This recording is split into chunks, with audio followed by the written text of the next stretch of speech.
to what we love. Risk the follow, we have felt it all come crashing down from far above. Stars are rising, countless worlds colliding, only one will take it all.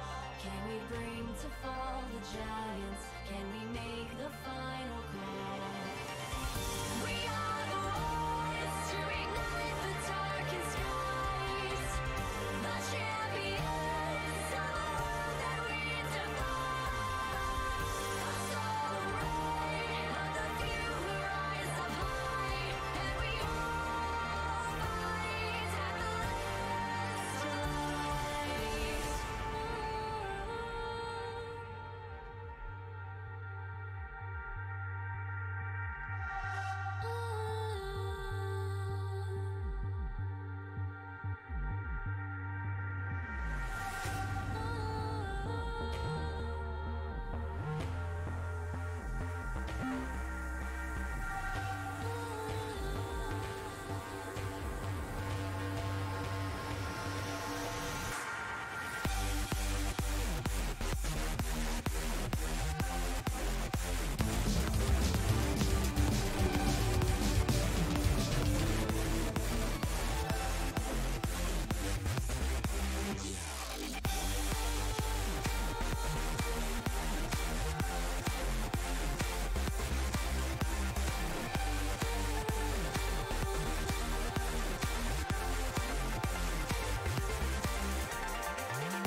Good afternoon, everybody. Hello. We're back with Yes. Bilgewater. My name is David Vid. Apparently, I'm now Cute Boy Caster, Lil Cute Tay Boy Caster. Cossack. And joining me here is Jack. Jack loves lamp counts. Hello. He's back from Yes. his long hiatus of It has not been a being while since I've caster. casted. Yeah. But I'm excited to be casting today. Yeah, so we do have 5 games for you here today. On the docket, I don't know what happened to my list, but we have Hard Stuck Gold versus High Octane Gamers first up. That's Nope, not that's it. the other one. I think I dropped it Shadow somewhere. Elves. But List is gone. yeah, High Octane Gamers versus Hard Stuck Gold. I think next is Return of the Middlesticks versus Ghost Gaming. After that, I believe is AVRM2 versus UCO Gold. Fourth is Stargate. Actually, Look, if you're wrong, I'll just edit the announcement and we'll make it all exactly what you're it'll saying be now. Exactly. I am never You wrong. It's, okay, Stargamers versus Sleeper Diamonds is third. My mistake. AVRM2 versus UCO Gold is fourth. And finally, our match of the week. Don't blame me. Maristomatics, the one Yes. who designated it. The match of the week is Weird Flex But Okay versus Maximum Effort. So we're looking forward to all 5 games this week. Well, let's just hop into the first one, Yeah, why don't we? let's get in the game. Yeah. So this is Hard Stuck Gold versus High Octane Gamers. Yes. On the blue side, we have Hard Stuck Gold. In the top lane, Drodvir playing Decane himself. Nasus in the jungle, Shinyo Horu on Udyr. Pal, the drag queen, in the mid lane playing Karma. And in the bot lane, Jabberwocky and Laguna Graves playing Sivir Nami. Over on the red side, we've got Trend OTP playing Olaf? That's not Trendemir. Hog Pasta Boy in the jungle on Jarvan. Mexican69 on Zoe in the mid lane. Bug7 and Dim Shrimps in the bot lane on Ezreal and Leona. Man, I like it when teams... oh, wait, a little bit of trading. Nah, it's not much. Just a little level 1. Yeah, love especially since you're gonna have Drodvir life stealing all of that backup with Nasus. Olaf's kind of resurfaced as a top laner. Yeah, I guess.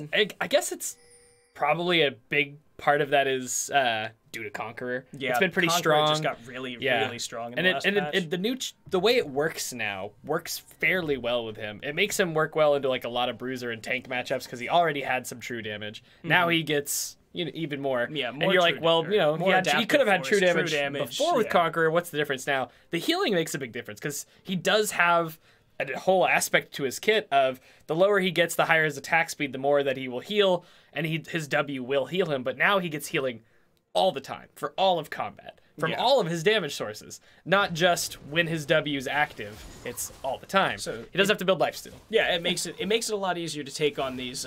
These bruiser type top laners. I mean, tanks you don't really worry about. You just take Last Stand the Mastery, and you're basically always in the high damage zone with that too.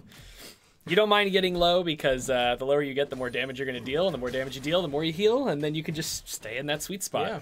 And this is a battle. Yeah, this is a battle of drain tanks here. How hard going in hitting. on Drodvir. Gonna take Smart one man tower not shot, to dive. A flash away from Drodvir would basically just be Trend burning his flash or dying. Yeah. It was a really good trade. The dog is still alive.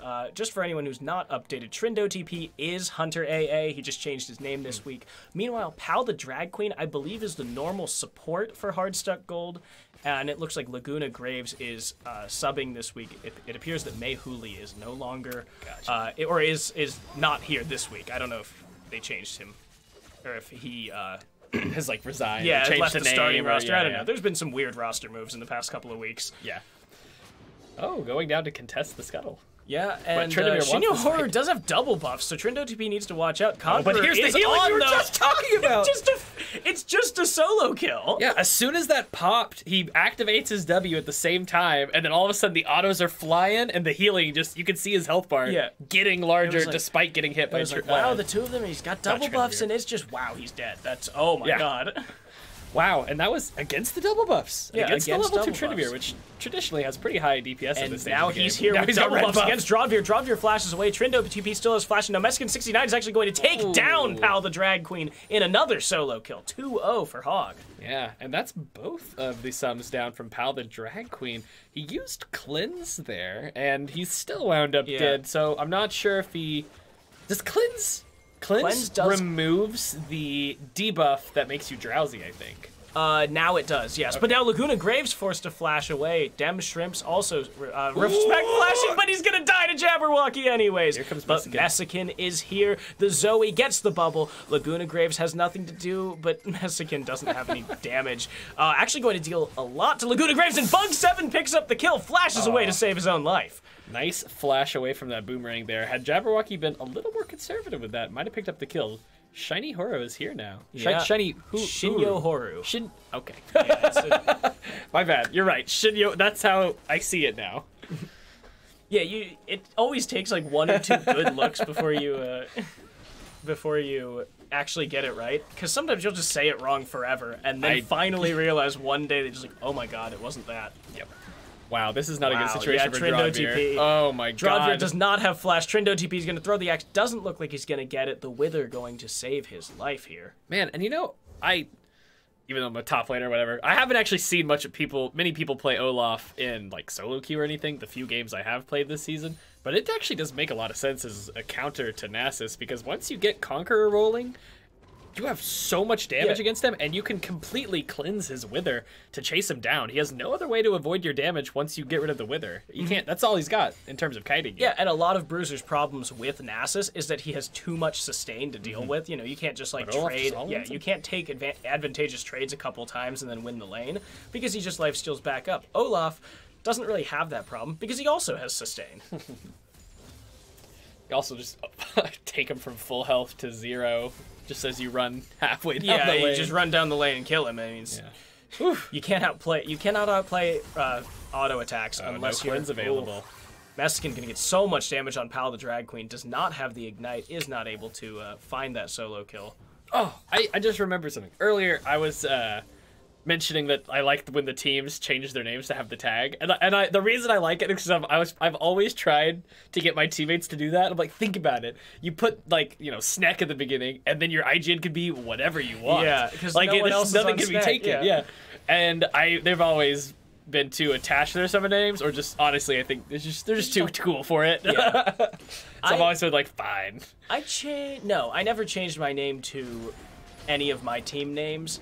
Trindo TP getting so much damage onto Drodvir. Conqueror finally pops, but doesn't look like he's going to be able to continue that trade. But actually, let's take a look at Drodvir's stacks here. Only has 54 at 6 minutes, so he's a little bit behind that the Nasus like stack timer, usually going for 100 at 75 or at 730.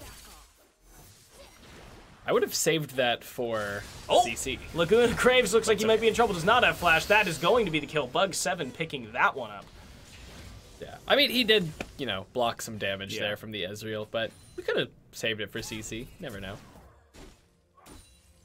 Yeah, so all right, now... well, 1 to 4. We've got almost a 1.5k gold lead in favor of Hog right now. Yeah, and that is mostly off of these kills. The CS is pretty much even everywhere. Now Trindo TP running down Drodvir. That's the ultimate. The Ragnarok comes out as well. Trindo TP has the Conqueror. Drodvir finally gets it, but it's too late. There's really no reason for the Olaf to ult unless he gets withered, though. Something you always kind of got to keep in mind with Tryndamere is once you ult, you lose a hefty amount of passive resistances, passive armor specifically. I think. Yeah, you lose a bunch of your. Of your passive bonuses, and I see people panic use it a lot, and then it makes them squishier, and I'm like, ooh, like it gives you some AD, but it gives you. I mean, at this but the point move in time, speed is really the strength of Ragnarok. So he was already on top of him, right? Like he didn't have anything to cleanse, he didn't have a reason to speed boost. I think he could have maybe saved it a little bit longer, maybe not even used it at all. Yeah, I would have just saved it. Yeah, but and also in the situation where Nasus ults, he probably knows that he can win these fights at this point. But Nasus can do a lot of damage as well during the ult. You got to be, a little bit cautious. Once you have that Conqueror going, that's a pretty huge amount of AD you're getting from it already. The AD from Ragnarok in that specific situation, I think, wouldn't be worth losing those resistances, right? I mean, armor is OP. Armor is too OP, especially against, base damage, no one has items, champions. Exactly. Like this poor Nasus who doesn't have as many stacks as he'd like right now. Yeah, look, coming up on 8.5 minutes, we do have a solid 2k gold lead with that extra solo kill there in the top lane. Nasus on 84 stacks, so he is on pace for 100 by 10. That was I think that was the goal, what, like 4 seasons ago? I think back when I used to play Nasus in Season 5, that was like, if you got 100 by 10, you were doing fine. But, yeah, you know, everyone gets better, or, you know, the league gets better with time, so... And also, just gets way easier to CS on Nasus. Shinyohoru might be caught. Dem Shrimp's taking so much damage. Pasta gets the kill on Shinyohoru. And now we've got the Olaf down here. Jabberwocky takes some damage. The flash forward by the Olaf. That's killing spree for this Ezreal. Now Laguna Graves on the run. That's the fast forward to Cataclysm. Laguna Graves goes down 3-0 here. Oof. Nice teleport from the top laner. Drodvir went Flash Ghost to this game. I think that's like, it's fine to take Ghost on Nasus, but you need a lot more jungle support in this matchup if you're taking that. You know, the teleport is nice, not just for, you know, map pressure, but if you're just in a rough lane, it helps give you a free back occasionally. You kind of need to be ahead to actually get good use out of the Ghost, because if you are behind and you're Ghost, I mean, you're Nasus. You want to be split pushing most of the game, so not having teleport really just hamstrings your team. So... Drodvir does get 2 turret plates here, though. I was going to say, I wonder if he dies here. Doesn't... The Wither's on him. He's about to reset the cooldown for that nice job running away from the axe there. Going to catch the next axe. Conqueror's on. It does not look like Drodvir is much longer for this world. Flashes away. Trindo TP. I don't think it can actually finish it up. He backs off. Shinyohoru blows his flash in the mid lane to try and chase down Mexican, but Mexican is just too slippery. And we kind of missed, I think, the second summoner getting popped there, but Drodvir did also have to flash to escape. We saw him pop Ghost, and then it went down to the fight happening in mid lane. As it but he also flashed. As it panned away, he made it over the wall. That was what kept Trindo TP from killing him. So now 3-0-1 for this Olaf, 3-0-2 for this Ezreal. And this is where it's weird. Pointing out bounties right now. Obviously, Ezreal and Olaf have the same amount of kills, 3 each. But Olaf has a CS lead. Oh my god, Mexican! Picks up a solo kill. Yeah, picks up a solo kill there. Unexpected considering how rough that early lane was for him. Yeah, Zoe was definitely zoning hard, picking up a lot of good trades. Yeah, he did not have any way to get out. I mean, Zoe's really good at going in, getting picks, but once she's in, she's in. But now got Shinyohoru is here. The Ragnarok actually used by Olaf to get away. Not gonna get him. Wow, Drodvir takes a ton of damage still. Those axes hurt, especially given that Pasta Boy on Shinyohoru. Trindo TP coming around the backside. Shinyohoru does not have flash. That's going to be the kill picked up by the Linguini Lord himself. Trindo TP picks up that assist. Yes. Just tossing an axe. And at some point, we actually did, we missed it, but whoa, the ultimate by Jabberwocky does not get the spell shield on it. That's Bug 7 on a rampage. Wow, pretty good synergy there. They did miss a little bit of, like, double kill with the Essence Flux snipe. Or that's not Trindo TP's taking turret shots. Trindo TP, he's got the Conquer. He needs the healing. Drodvir trying to chase after him. Trindo TP, neither of them has flash. They can't get away from each other, but a Wither could spell his doom. Trindo TP on the run. Pasta Boy, though, from behind, gets the kill. Whew. Man, that was pretty well played on Drodvir's part, like the beginning of that trade. Yeah. You know, it started to look in Trindo TV's favor, but he knew the Conqueror was up. He backed off under tower, and you could tell Trindo TP was like, I want to fight, but these turret shots might murder me. And Drodvir was kind of like walking back and forth just to try to keep him on the line. Yeah. He got a little too greedy there, chasing him down. They didn't have vision of that jungler, and now they're going to pick up first turret with that Rift Herald. So aggressive in this mid lane. It looked like Flash came out from Mexican. Was that crazy? No, it was the picked up. Picked up Ignite. Right. Okay. Yeah, was used. I thought like I heard a Flash for some reason. Oh wait, he just flashed. Oh, okay. Yeah, he just flashed. I was like, wait a minute. He's running away from Pal. Okay, gotcha. The Pal the Drag Queen actually doing pretty well, only behind by 9 CS Drowsy here in at this half lane. health. Even in kills, that's going to be a smack there. Pal the Drag Queen has the second Ignite, is going to use it, is going to get the kill. Gotta be a little bit cautious when you're at half health like that. The caster curse. Sorry, Pal. I said you were doing fine in the lane and then just died. My bad. So now, Pasta Boy, we saw him week 1 really take it, really taking control of this map over the enemy jungler, and it looks like he's doing that again. He's got his, got a couple kills for his top laner. Now he's got one for, he's getting pressure for his mid laner. Yeah. And that fight bot already put them ahead there. So Hog is just driving forward here. Yeah. Shinyo Horu's kept up in CS, but 0-3-0 to 3-0-3. And now Trindo TP and Drodvir fighting it off again. The Ragnarok is here. The Undertow. The Conquer finally comes out for Nasus, but again, not enough. Another solo kill by this Nasus. And this Conquer Olaf is just such a tough matchup for Nasus, too. Yeah. Watching it kind of makes me sad. Normally when you watch Nasus fight somebody with his ult up, it looks like he's just like swatting at flies and they're trying to like stay alive and do what they can, but this Olaf, yeah, I mean, he's got too much damage here. The Black Cleaver finished. His team is 7,000 gold ahead, and they've got, Ezreal and Zoe, both of course much stronger in late game, but between Jarvan and Olaf, you've got two massive early game threats here versus the entirely scaling team of Hardstuck Gold.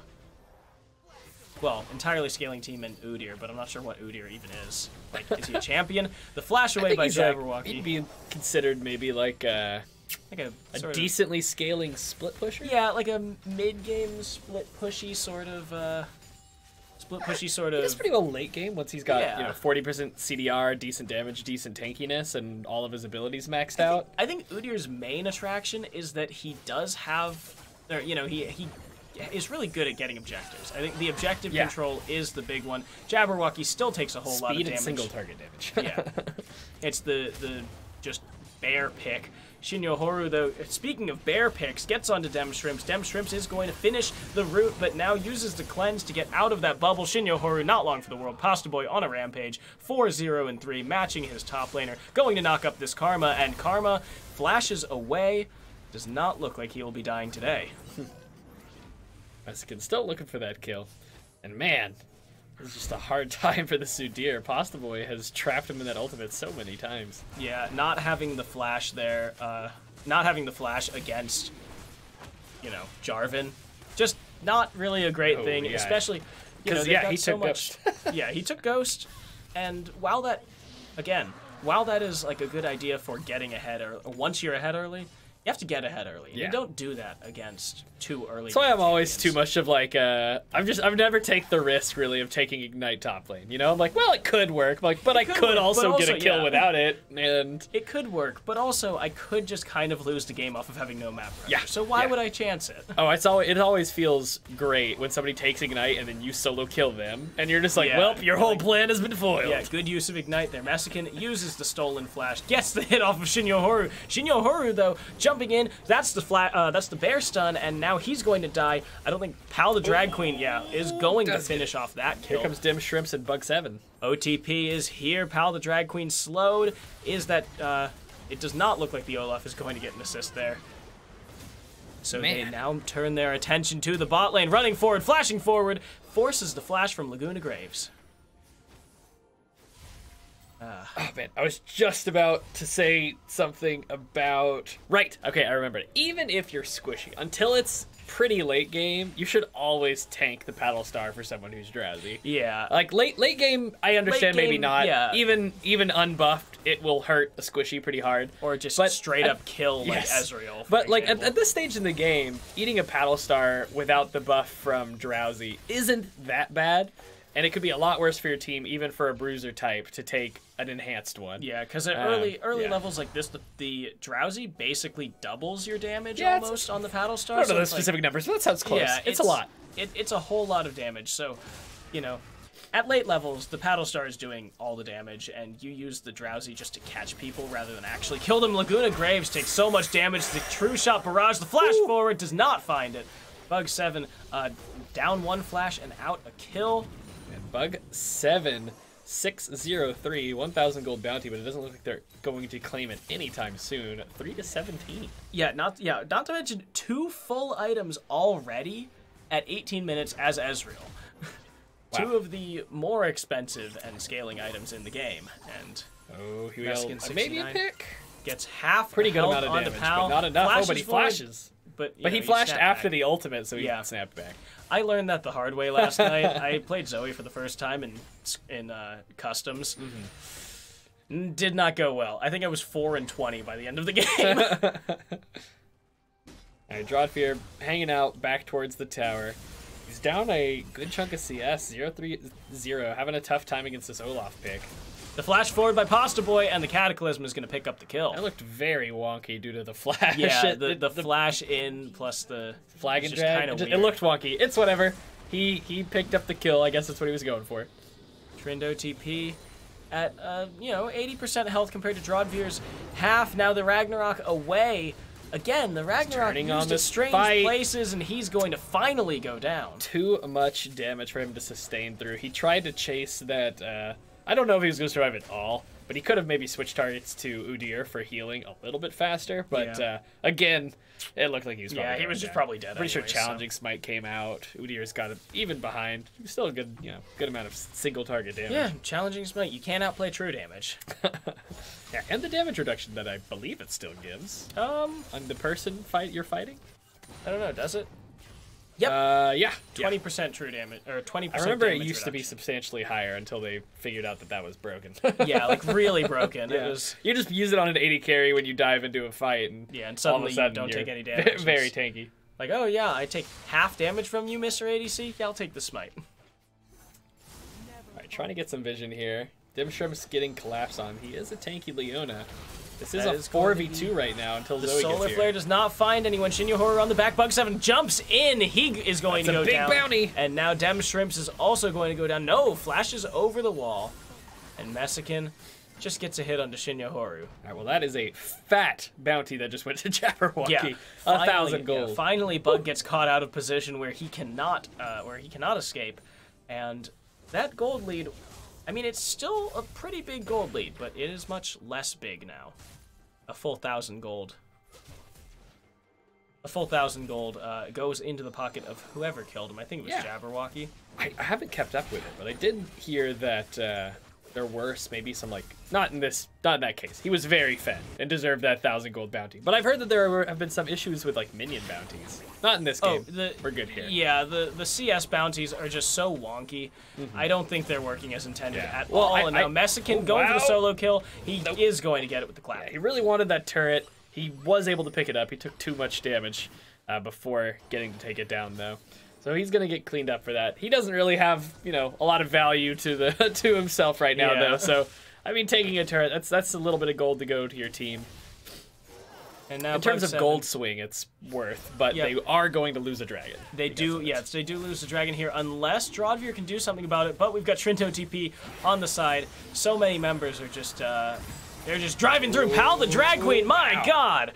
Bug7 finishes off what Messikin 69 could not. The True Shot Barrage comes out, hits Jabberwocky. Pasta Boy coming in. He has the Cataclysm, gets on Laguna Graves. Laguna Graves does not have flash quite yet. And now it's the raid boss fight, but Drawdfear is not much of a raid boss. Bug7, though, he's so low. Drawdfear cannot kill him. That's a double kill by Bug. Shinyo Horu on the run. Jabberwocky is out of mana. They can't do it. Hog walks away. Wow. Ace is high. Iceborne Gauntlet. He took a huge amount of damage from that Nasus Q. Had his team not been there to CC for him while his cooldowns were down? Oh, he was very dead. He was very dead, but his team does come to his aid. CCs the... wow, he's got Klepto. Can we see how much gold he has real quick? I think it's know. X. No. No, I think the keyboard command might be X. Oh, yep, like actual gold. Yeah, yeah. Actual gold, sorry. 3,000 gold ahead of Jabberwocky. Actually, I wonder... Yeah, so basically it's 2,000 to 3,000 gold in every position is how this gold lead is shaking out. Shinyo Horu is getting... Yeah, Shinyo Horu is very not dove, I guess the turret's gone. Yeah. He's getting dove on the ruins of the ruins of their own turret. So that's that's not a dive however you shake it. Yeah. All right, so even though Heartset Gold did pick up a kill or two plus a tower in the bot lane, they end up losing the dragon, losing a few more kills across the map, and now it looks like they're going to lose Baron. I mean, you don't have a jungler, so you can't stop the Baron, especially since 172. Yeah. You were talking about how he's got good objective control, and again, that is because of his speed and his single target damage. It makes him a pretty decent counter jungler. But in this situation, once you get this behind and you're dead, that's a lot of time you're not on the map. Yeah, it's like when all 3 lanes start the game off by losing, and then also you start the game off by losing against the other jungler, who is also a very strong early game duelist. It's just it's really hard to come back from that. Meskin69 does have a redemption. I'd like to see him use it on the minions to keep this wave pushing, but it does not look like he is going to. All right, Laguna Graves pops that flash. Shinyo Haru doesn't want to try to fight this Olaf. Yeah, you just gotta stay out of the way of this Olaf at this point. Olaf would be a frightening. Jabberwocky right does not get Sleepy Trouble bubbled, but it doesn't matter because Meskin. Oh, what? Oh wow, that's a whole team fight that happened while we weren't looking. That's a double kill by Bug, and now that is going to be the other 2 members finally going down 5-0 in a 3v5. And it looks like Hog is about to clean this game up. And the spectator visual bugs. Yeah, it's getting worse and worse. But this is the first inhibitor going down, the second one on the top lane as Pasta Boy gets on it. And I think they can just end here. 15 seconds until anyone is up. First Nexus turret goes down, second Nexus turret goes down. And it does look like Hog is going to be taking this game and this series over Hard Stuck Gold. All right, well, GG, well played. That was just sort of a snowball throughout the whole game. Yeah, it was just a snowball. Like Hardstuck Gold, tried to stay in the fight. They did get some picks. They didn't just, give up, sit in the base or anything. But it was really hard to come back from some of those early game mistakes and lost fights and objectives, and just snowballed out of control. Like that is a huge gold lead by the end of the game. 17,000 gold in 25 minutes. So that is that Hog moves up to 3-0, currently undefeated. Hardstuck Gold drops down to 1-2, I believe. Gotcha. Yeah, 1-2. I think. Yeah, they won 1, lost 1. So that is currently Hog's in first place. Yeah, we've got 2 other undefeated teams in Bilgewater, so we'll have to wait to see whether they continue it. Yeah. So actually, to get recalled. We'll be talking about it. Yeah, they will. But 6 p.m. now. 6 p.m. on Wednesday. Yeah. Wednesday. Yes. Wednesday. Yeah. So the next game will actually be one of those undefeated teams. Return of the Middle Sticks coming up against Ghost Gaming. Yeah. So let's see if Ghost can pull something out against these, half defending champions and half second place finishers. So we'll be right back. Thank you guys.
welcome back, everybody. We just saw Hog take down Hardstuck Gold to go 3-0. Pretty snowbally fashion at that.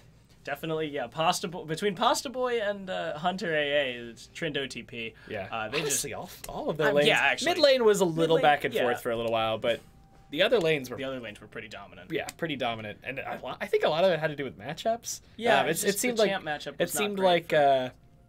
I know some people were memeing about like Udyr in competitive. I think he could have a place, but that wasn't it. Taking Ghost, you've got to have more coordination. Udyr, they have a Jarvan. Yeah, they have things. We obviously couldn't see how Champion Select went for that, but it was either good on Hog for drafting against that, and bad on them for picking it too early. Yeah. Or if they picked it into it, just not a great call. Yeah. I feel like Udyr can work, but you either have to play you have to play your entire thing around the objectives game, and then split push. Yeah. Udyr has to, you have to coordinate everything with Udyr. Or Udyr basically has to turn off his mic and deafen his headset for a while and just solo every single objective. Yeah. Because sneak out Barons, Heralds, and the Dragons. Definitely try and sneak a Baron. You won't succeed, but you can try. You won't succeed unless you're very fast. So let's get into our next game, which is Ghost Gaming versus Return of the Middle Sticks. All right. So here on the blue side, we do have Ghost Gaming. In the top lane, Ghost Baker playing Trundle. In the jungle, Dr. Dabula playing Master Yi. XL Legit LX in the mid lane playing Annie. And then in the bot lane, the mainstays of Ghost. Ghost Danny Phantom and Ghost Acidic Tom playing Ashe and Lulu. All right, well, over on the red side, we've got Return of the Middle Sticks, Meristematic on Kennen in the top lane, Hulk on Zac in the jungle, Wing Nation on Zoe in the mid lane, and Jinx and Nami for Boar Rider Man and Chex Mixin in the bot lane. Yeah, looks like both teams pretty spread out here. Yeah, 5-point start from Return of the Middle Sticks, and it looks like Ghost has just kind of decided to go for the anti-invade on the bot lane, so makes sense. They put a ward in one to cover it. Burned a ward, but they have a small stack going on. Hulk pinging missing on legit for auto attacking. What a nerd, am I right? People who don't just spam at each other in mid lane when the game starts.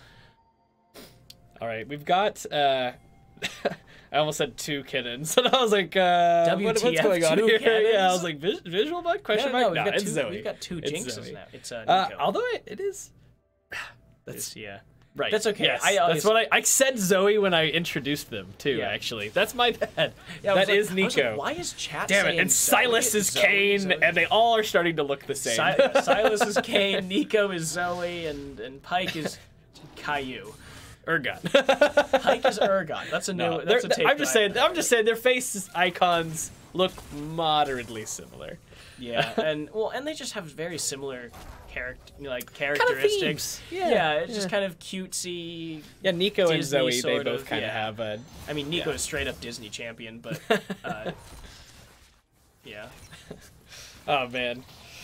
Okay. So I'll have to try to keep this in mind. Nico. I keep seeing it. And I think Zoe. It's Nico, right? I'm so excited that they finally gave Kennen and some other champions some new visuals. So I'm glad that we'll get to better particles, but now we have a gank here by Hulk, possibly. Too deep under the tower. Yeah. Hulk on tank duty, by the way. Lol. Hulk actually has shown, remarkable improvement in the champion pool. Mm-hmm. And by remarkable improvement, I mean he has started playing at least one tank.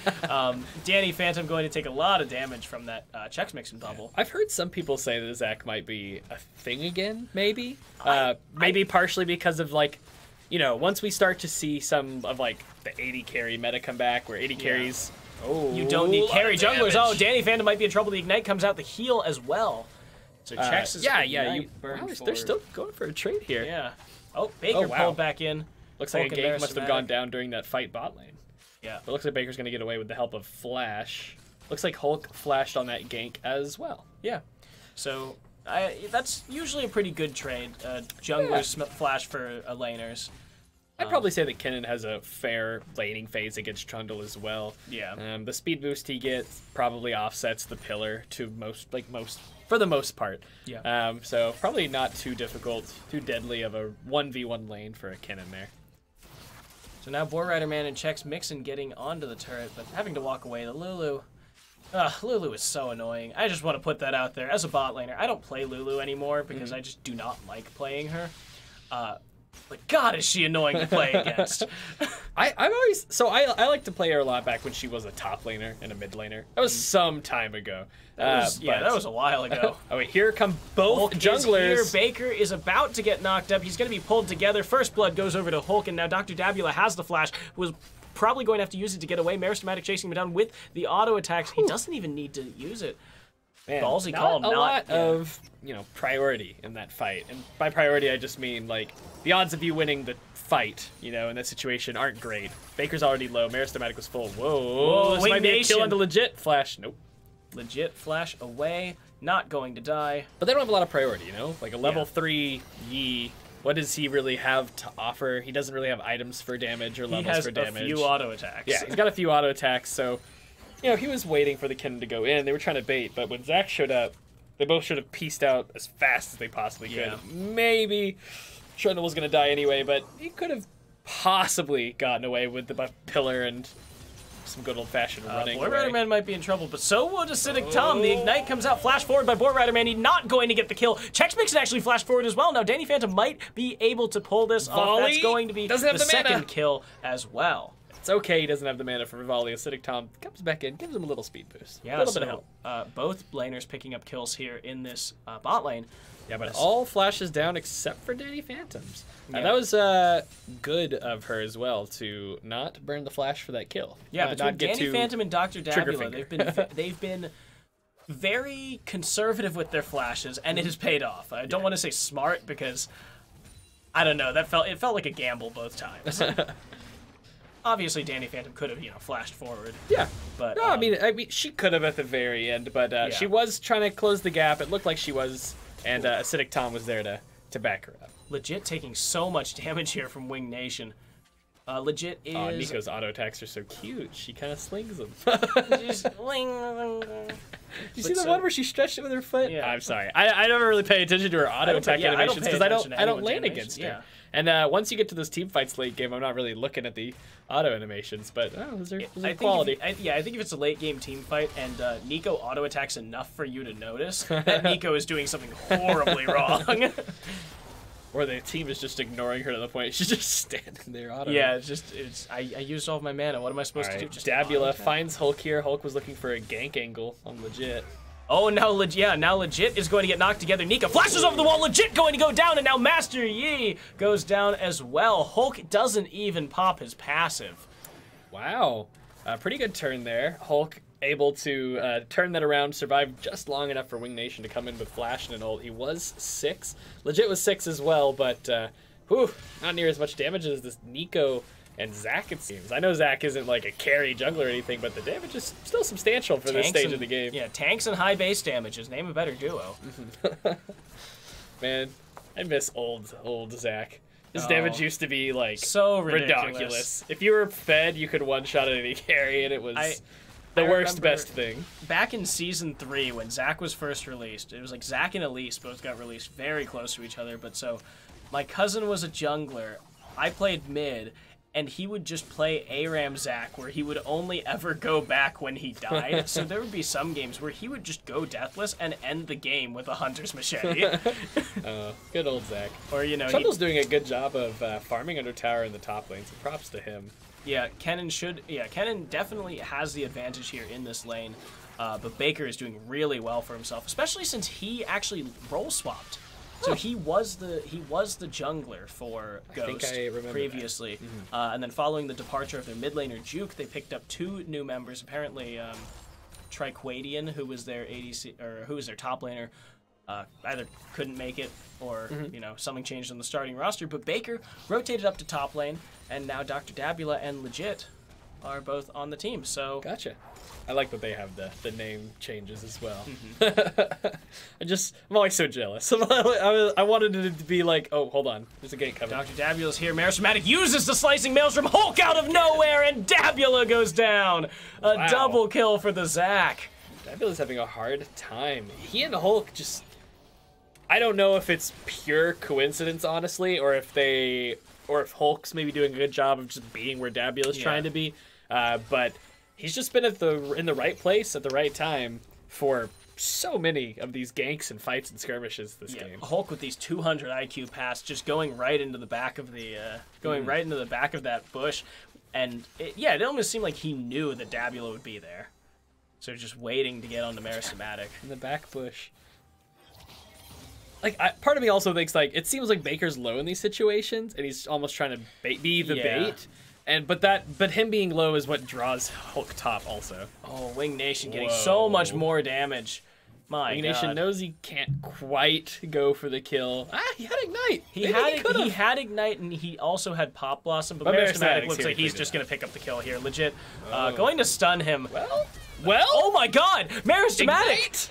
He goes down. Yeah, Legit's alive. That's the clone chasing him. The dive goes awry, and Meristematic throws himself under the tower to no avail. Wow, that was a very long stun. Yeah. And Meristematic was just trying to clear the tower range, but couldn't quite avoid enough damage to not get picked up by the Ignite. Damn. Dabula picking up an Ocean Drake here. Threw down a pink ward onto it. Oh, Hulk is on the job, Hulk though. Jumps onto Acidic Tom. I don't think he knew the dragon was being taken. Yeah. But Boar Rider Man is going to help get the Rampage. Danny Phantom knocked up, uses the flash to get away. Boar Rider Man still has both of the summoners left. Wing Nation takes down Dr. Dabula. Now Hulk doesn't need it. When Dabula realized that Zach had found out about the dragon, he just flashed out, left Acidic Tom behind. Oh, sorry, Tom, are you here? Nope, screw you, dude. Yeah, and a little bit of a lapse in communication there. When Dabula flashed out, Acidic Tom was definitely going to be dead there, like, honestly. And so Danny Phantom she and Dabula should have communicated better to get her away from the situation, not walking up towards that. It maybe like looked like it might have been a fight, given that it was like Hulk versus Dabula and Acidic Tom, but Dabula clearly didn't want that fight.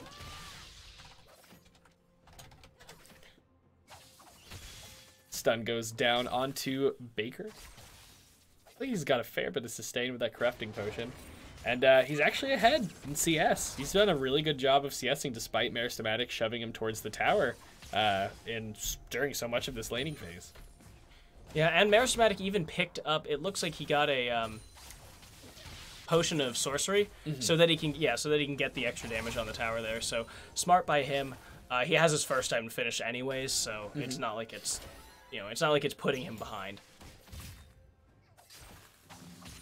Hey, Joey, you watch out. I will ban you. Keep shoving. Yeah, Meristematic gonna get another tower plate here.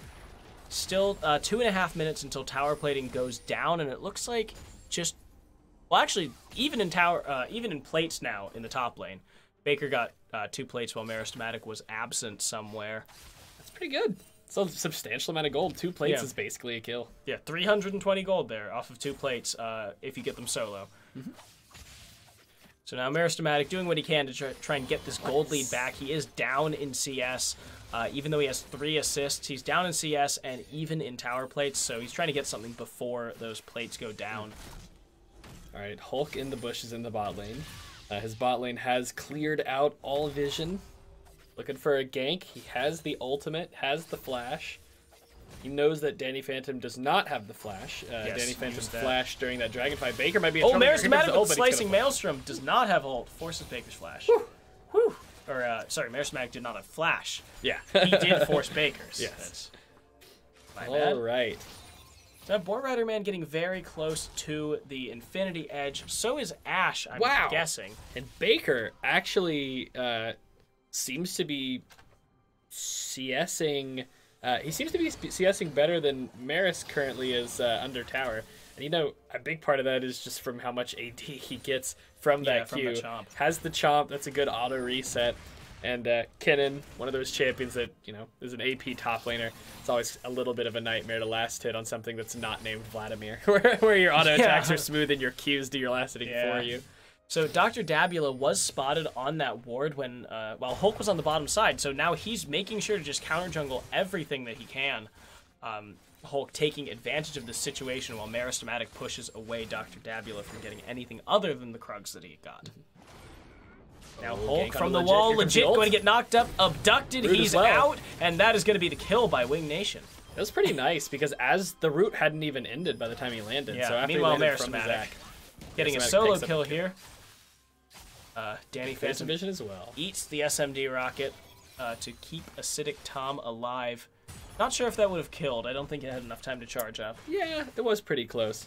Does it have execute damage on it, or only... It is execute damage, It does have some execute damage. It's execute damage plus the speed scaling. That zap hit hard. And now the tidal wave by Nami, Acidic Tom is still going to get out, and no death rocket for Jinx.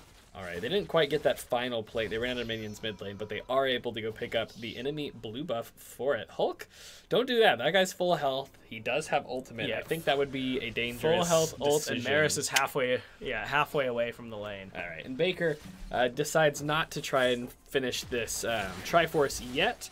He goes for the Merc Trends, trying to stay alive, stay mobile, keep from getting stunned. Baker, you might be in trouble. The teleport completed, so now Boar Rider Man gets to run him down, does not have a Super Mega Death Rocket, but Dr. Dabio being there. Oh, the flash forward onto Wing Nation. He's going to run away. Still has his flash, but does not need to use it. X legit burns flash, and old Baker going to go down here, and Dr. Dabula just walks away. There's nothing he can do. That's pretty risky teleporting to a bot lane turret like that. Plating's gone, so you know, these turrets don't have that much protecting them any longer, and Jinx's minigun ramps up fast. It's a lot of damage. Seriously, that's a whole lot of damage. Stop it, my landlord. So now Hulk takes down this. Dr. Dabula is going to get this ward, but now both top and jungle of Return of the Middle Sticks are on the Rift Herald, so looks like they're going to be able to get this pretty much uncontested. They get spotted out by Danny Phantom, but Dr. Dabula doesn't have smite, so... Yeah. So I found out that back when they buffed Ash's... I actually don't know what that's called. The bird. Hawkshot? Hawkshot, right. There we go, thanks. When she does that, it gives her assists now. So if you use it on a character before they get executed, it will give you the kill. Vision, yeah, Vision gives assist, and now Wing Nation going to catch Legit. That's going to be the Pop Blossom. Flashes in, Legit stunned. Danny Phantom taken so low, the flash away. The tidal wave goes, knocks up 2 members, and now Boar Rider Man gets the reset, gets another reset. Acidic Tom is down. The mid lane is broken. Chex and Boar Rider Man running down Danny Phantom, and Wing Nation setting all of that up so beautifully. All right, they pick up some kills. They pick up some dragon. They pick up some towers. They're about to get Dr. Dabula, but no, he flashes away from turret. Hulk. He maybe should have ulted. Hulk pops he maybe should have ulted towards the jungle rather than back through the tower range. And now 2 turrets taken here by this Rift Herald. They might even get a 3rd charge off. But Boar Rider Man and Chex Mixon are pressuring this bot side. Meanwhile, Baker's top. But I don't think it's not doing much. Meristematic flashes in, slicing Maelstrom. That's Dr. Dabula down. And that was pretty clean too. You know, he trusted that his ult damage was going to pick up the kill, so he just kept running. Although Meristematic has overextended just a little bit, and by just a little bit, I mean he might go down here. Oh, Looks the like, stun no, he Timbers! won't to the ignite. Wing Nation gets the kill onto Danny Phantom. Meristematic is gonna get out now. Boar Rider Man chasing down legit. Oh my God! Pops to a crit. Wow, I'm pretty sure Timbers was going to kill Maris, but that ult stun was nice. Stunned to both Timbers and helped pick up the kill. Yeah, that was awesome, and now Wing Nation is pressuring this mid lane. Return of the Middle Sticks is not letting anything go. Hulk... Or kill on Danny Phantom. Sorry, just... Hulk does not quite get the knockup on Baker, but he slowed Meristematic running in. I don't think Hulk wins this. The best dueling ability in the game. Hulk doesn't have passive. He doesn't need it because his range is so long on that elastic slingshot. And that was close. Chomp was right about to come up and get off, and we did just see. Oh, Boar! Oh no! Boar with the kill onto Danny Phantom. Danny Phantom has to use the Enchanted Crystal Arrow to get away. Acidic Tom, the one that died. My bad. Yeah, but Hulk didn't have his passive. We saw him burn it during the dive on Dabula, under the inner tower there. The little hop away to turn into blobs. And now Boar Rider Man is going to get some free hits here. Gets a free hit on Danny Phantom. Dr. Dabula has the Highlander, has it. Boar Rider Man flashes away. That's going to be knocked up by the tidal wave. They're going to get away from Legit and his Tibbers. So actually, Tibbers is up now. Yeah. So Hulk jumps in on Legit, hits the blast cone. The only thing he can auto to drag in. And knocks both of them also away. Knocks them both away. Boar Rider Man is going to pick up the red buff here. Acidic Tom's getting really aggressive into no vision, but here comes Ghost Baker to help Baker out. stunned, rooted by the Chompers on the run. Boar Riderman does not have Super Mega Death Rocket, so he's not going to be able to find the top laner. But Meristematic, speaking of top laners, is pushing that inner turret. Return of the Middle Sticks playing around each other so well. Every time someone goes in, another person starts to pull pressure to their side of the map. Hulk coming in on Baker. Does not find the knockup. He's a speedy troll. We got 4 people towards topside on the side of Ghost.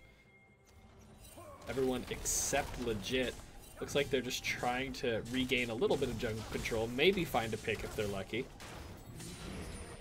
And yeah, and meanwhile in the mid tough lane, to claw back into this game if they can at all. 12,000 gold here at 20 minutes. Meristematic pushing in this top lane. They've got 2 Ocean Drakes, 14 kills, and 5 turrets.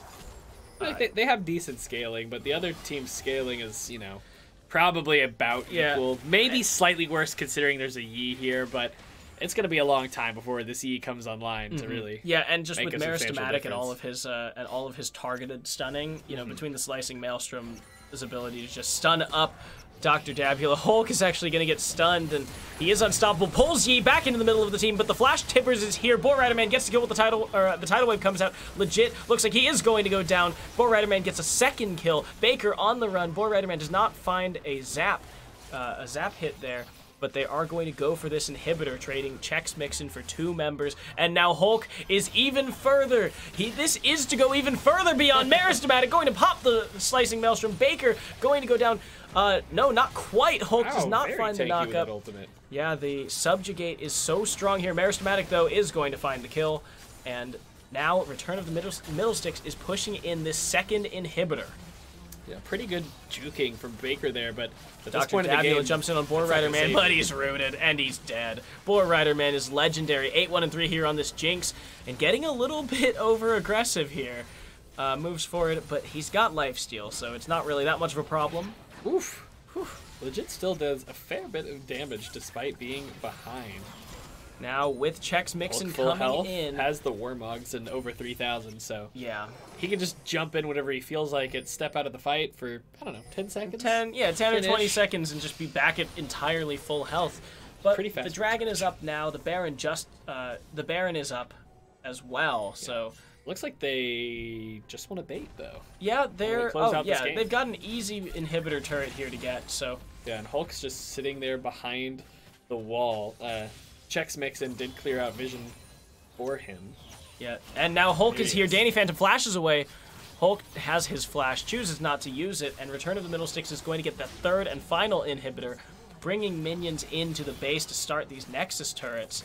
They have their first super minion, but that is a stun onto Boar Riderman. Flash forward by Dabula, gets onto Boar Riderman. Finally, Boar Riderman goes down. Dabula goes down as well. Acidic Tom is here, but he's stunned. Pop Blossom takes down the support. Danny Phantom as well, going to go down for the double kill for Ring Nation. And Legit and Baker are the only 2 left. Legit knocked up by Hulk, pulled back into the team, gets knocked to hell. And Baker, it's 1 man versus 4. It's Return of the Middle Sticks, crush this second Nexus tower. They're gonna go for the Nexus as well. He tries to channel the TP. He gets killed, and that is Return of the Middle Sticks taking down Ghost Gaming in 22 short minutes. Whew, wow. And that's just the second game we've watched now where the snowball just goes out of control. And the other team just doesn't seem to be able to do anything to stop it. Because, my lord, that was so much damage out of the Nico right there at the end. That Annie was at like 3/4 health. Or not Annie, boom, one of them. The Lulu. Yeah. Lulu, yeah, it just explodes. Yeah, so that one was, as opposed to where the last one was, you know, it's a bunch of late game champions versus a couple of early game champions. We see who's going to win here. Both of these teams are pretty like mid to late game oriented. Yeah. Between, you know, Nico really hits her spike in the mid game. So does Annie. Nico. Baker, the Trundle, and then Trundle's probably more mid game, you've got those super late game carries with Yi and Jinx, and then is like by default a late game champion just because she empowers champions that she's got so much get exponentially so much better strength for ADCs. But that one, Return of the Middle Sticks, definitely just showed their skill and just took the game by force with so many late game champions. So that is our second game for the day completed. Return of the Middle Sticks remains undefeated, joining Hog at the top. Now, the next game we have for you is Stargamers versus Sleeper Diamonds. Gotcha. I believe both of these guys are 1-1. Okay. Maybe Sleeper Diamonds is 0-2. I forget who they play. Gotcha. So we can double check during the timeout. Double check. But so this next game, it's a little bit, it's closer in terms of standings. Closer records. Yeah, closer records. So don't go anywhere. We'll be back in just 5 minutes. Cool. Thank you guys for watching.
Too long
welcome back. I totally was not unprepared for that. We are ready. We are here. ready. We are totally ready.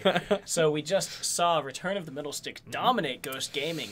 Got real snowbally. Yeah, got real snowbally. And now, up next is Star Gamers versus Sleeper Diamonds. Nice. Star Gamers is... You check... I was pulling it up. I was pulling it up, and then I look up and I see 2 seconds. I'm like, I guess I'll look it up. We'll check the standings here. I was like, I guess we'll look it up in a minute. We've got time. Yeah, we've got some time. So Star Gamers 1-1, Sleeper Diamonds as well 1-1. All right. So, yeah. So I mean, I know it's still very early in the season, but every chance that you get to beat somebody who has a similar record to you is always, important. It's just because like those are the moments where you kind of push yourself ahead of somebody else in the division, which is what it takes to make it to playoffs. Yeah, not to mention if you also feel like you're similarly matched teams, getting that round robin win means that you can kind of put yourself a little bit higher. You put yourself ahead in the event of a head-to-head tiebreaker. That's yes, also that exactly. Okay, well let's hop into the game then. Yeah, let's just jump right into the game here. Star Gamers versus Sleeper Diamonds. On the blue side, we do have these Star Gamers. Thunderstorm in the top lane playing Kled. Scrambles in the jungle playing Ivern, of all things. Tall Guy in the mid lane on Zed. Static Senpai and Ace Ben 3 in the bot lane playing Kaisa and Thresh, respectively. All right, over for Sleeper Diamonds on the red side. Michael Cox in the top lane on Ornn. Asdev's Intended in the jungle on Sejuani. Xander of Astora. Azir in the mid lane. True Rage and Kalastic. Jinx and Lulu in the bot lane. Yeah, so Xander of Astora, Azir, one of his normal rotation of champions. It did Xander just get a buff. Yeah. They gave him a buff to his scaling attack speed, I think. I think so. But more just gets more as he levels up. More up. importantly, the Conqueror rework was also the big one for him. It does add up quite a bit. It is, AP is like usually I guess I wouldn't say more valuable, but like it just like stacks with itself so much better. You have like a Rabadons and everything's multiplying itself. So I mean, being able to get towards the mid to late game, having some items like that, stacking up some AP from that Conqueror passive is gets quite big, even bigger than it normally would be, thanks to those scaling kinds of items. Yeah. So Scrambles on the Ivern. Is Ivern back? I've heard he's back. Yeah, I've also heard he's back. I'm just skeptical. you just see the meta change, when you start to see AD carries become a little bit more prominent, the meta shifts. That's why suddenly people would say like AD carries are weak. I don't, like the meta. I don't like where it's at. But AD carries didn't go away. I mean, there were sometimes some more mages there, but you still need physical damage. Yeah, they were less the focus of the team comp. Yeah, of the overall team comp. Which of course meant things like Lulu, Nami, they weren't that great anymore, which was why you saw people playing tanks or mage bot lanes. But now here you see them become like a bit stronger again. And then the team comp shift. Ooh, nice. Scrambles is here on Michael Cox. The Guardian's here. Michael Cox flashes away, and now Thunderstorm. They're gonna get the slow with the shield. And Thunderstorm, can he get the last hit? Flashes forward, takes down Michael Cox, and goes tiny. All right. Well, that is both top laners burning flash, but that is. Oof, sorry, hiccups. First blood over to Thunderstorm. Michael Cox teleporting back to the top lane. Ornn is a champion that's like kind of in a weird spot ever since his changes. Not bad, but not good. It's kind of more of like a yet to be seen sort of situation, really. No one's really playing that many tanks in the top lane anymore because tanks are back in the jungle. And Conqueror, with how prominent it's been since the changes, it's pretty good for those all-in situations. Yeah. I mean, like, oh my god, I can't even imagine trying to play Ornn into an Olaf. At least you have the dash to try to... True Rage gets pulled in. Ace Ben flays him back. True Rage is going to flash away. Sorry. Sorry. No, there was a fight. You're the play-by-play caster. You should be doing that. Yeah, your color. All that was a summoner spell. Ah, it's cool. It's cool. That was a good hook. But yeah, so I don't know. It just... Those kinds of matchups, like when something like Olaf is strong, in part to that strong Conqueror, that makes it hard to be an Ornn top lane or an Nasus top lane. Beefy things. Yeah, I am interested to see what happens in professional play when 9.4 finally hits. Because they're all on. So this weekend on 9.3. It was, I guess, starting on Thursday. Maybe would have been the first day. Yeah, I don't know when. Classic gets pulled in as well. That's going to be the flay back from Acepen. Actually, Scrambles is here. True Rage on the run. Flash forward by Static Senpai gets the kill. And now Classic has flash. I don't think he's burned. But the flash by Acepen. He's tanking tower, the heal, and the double kill by Static Senpai. But Classic does end up getting the return kill on the Thresh. Well, Acepen does go down, but he does his support duty by supporting the AD carry, picking up 2 kills on that Kai'Sa, which is huge. Kai'Sa isn't quite as much as like the late game reliant hyper scaling champ as maybe she used to be, but she's still quite good in the. I think Kai'Sa. You think she's still pretty hyper scaling? Well, I guess I don't see her as no. I think she's in a weird spot because you know it used to be like, well, Kai'Sa technically can build 3 different ways, but one of them is significantly better than the others at any given point in time. What was the build? It was like. It was like Death's Dance into an ape into Gwinsu's, and it was like all of the stuff you needed. There was the Death's Dance into Gwinsu's. There was the Nashor's Tooth Storm Razor. That there one was, too. Yeah, it's like all sorts of weird things. I mean, all of them have Gwinsu's in common, but Kai'Sa had so many different build paths that were all viable, and now it feels like, well, since ADC items are back, you just kind of build ADC with Gwinsu's. She does still have the advantage of she does hybrid damage, like still a fair amount. Her passive, I don't actually think it even scales with any stats. I think it just does a substantial amount of health-based damage. So I mean, kind of like a hybrid damage Vayne, but with a little bit more. I don't know. I wouldn't call it range, but her ultimate and her W do kind of give her more range, despite the auto still being short. She's a longer range ADC without actually having a different auto. Yeah. Because she can close some distance. Yeah, her ult is a larger, higher impact thank you. So they are different. They're different, but I feel like they do have a number of similarities in their core. Well, yeah, I mean, when Kai'Sa was revealed, everyone was basically saying, you know, oh, look at this, we've got a better Vayne copy. Vayne 2.0. Yeah, she looks like she's just going to be a better Vayne, and, I mean, yeah, she kind of is, but it's not like Vayne was particularly good. Vayne's pretty strong right now, too.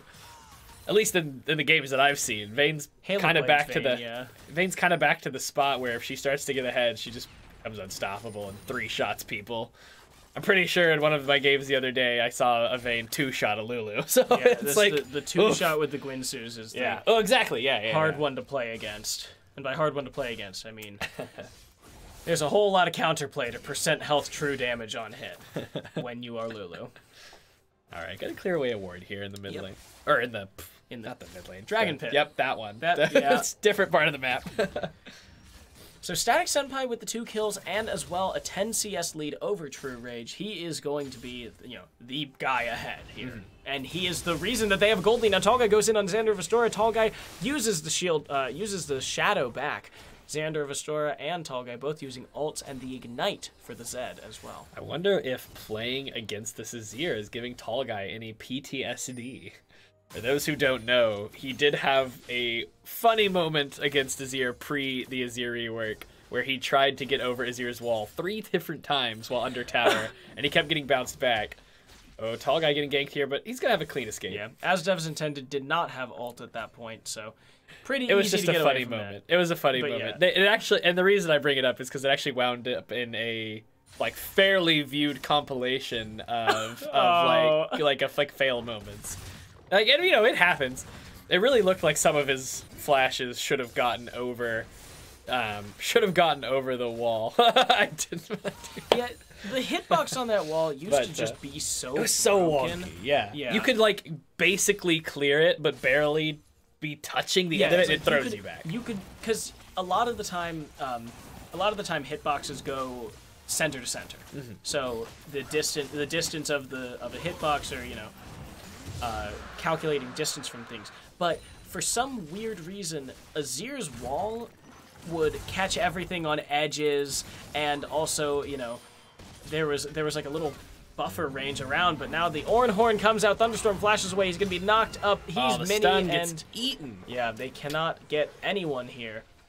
Or they cannot get him That's here. when you start putting your galaxy brain hat on, and you wait till the passive gets popped to throw the stun there.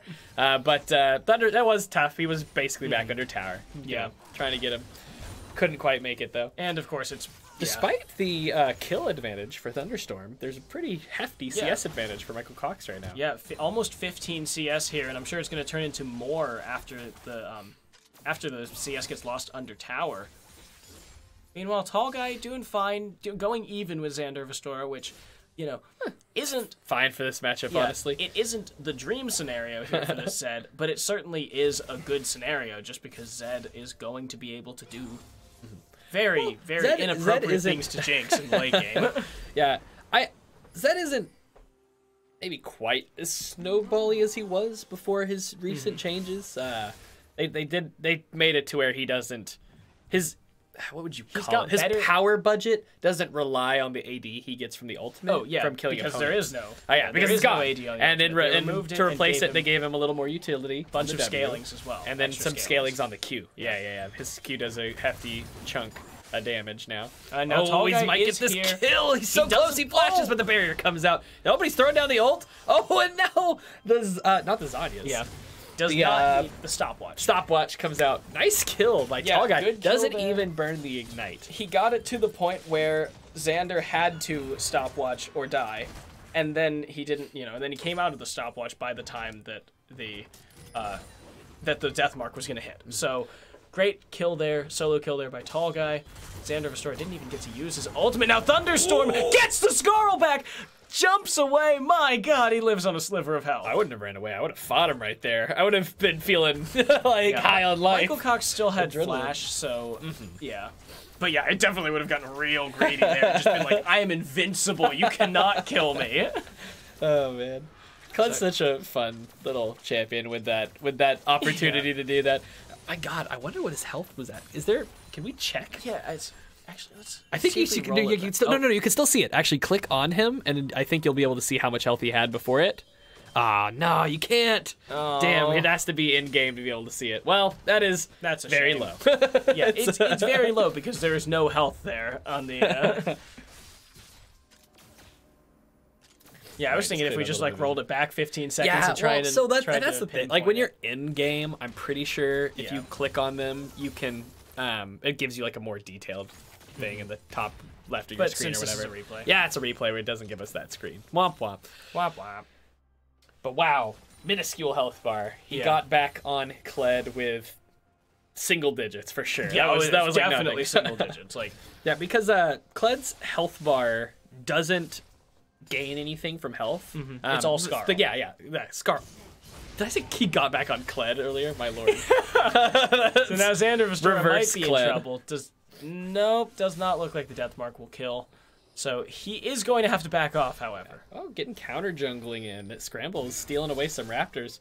And he's going to back after that, but always feels good to sneak away some enemy jungle camps. Oh, okay.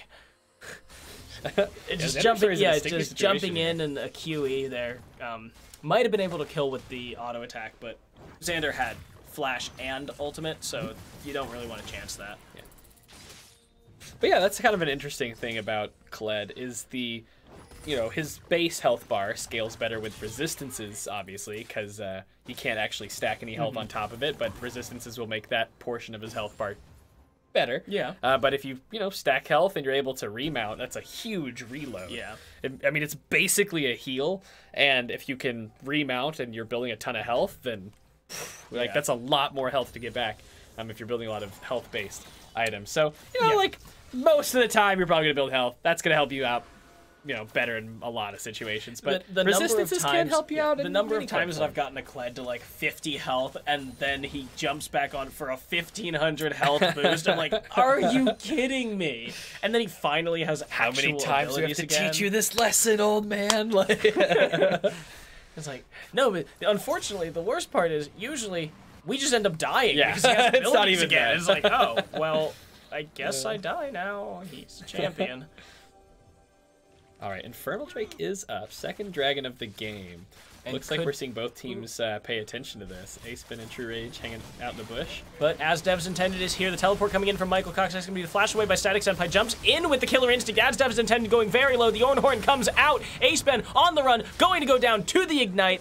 As Dev's Intended is still alive, the teleport comes in, but it's so late from Thunderstorm. Xander of Astoria gets the kill. That's Tall Guy in here. Now Thunderstorm in 1v4. Tall Guy has to jump away as Dev's Intended is so low, but 3 members of Star Gamers manage to escape with their lives.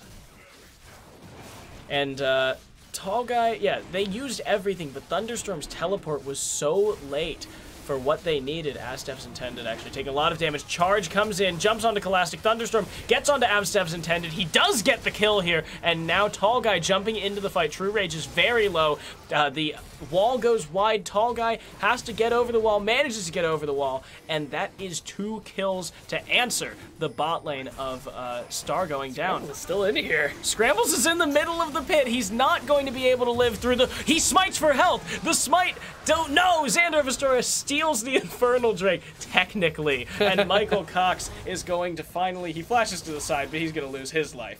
Yeah, he smites for health. So I mean, that's what happened. But that Infernal Drake going over to them is really big. I mean, both Azir and Jinx scale pretty well, you know, with that dragon, as well as this Lulu being beneficial to not just Jinx in this game, but also the Azir. Yeah. Because she's been through a few reworks and reverts, but I believe she currently gives attack speed again, right, with her W? Was AP at one point? No, it's movement speed. No, it gives movement. I think it gives attack speed. I think it's just movement speed. Is it really just movement speed now? There was a point when it was attack speed, then it was W. Oh, it is attack speed. Okay, yeah, so it used to be attack speed, then it was AP.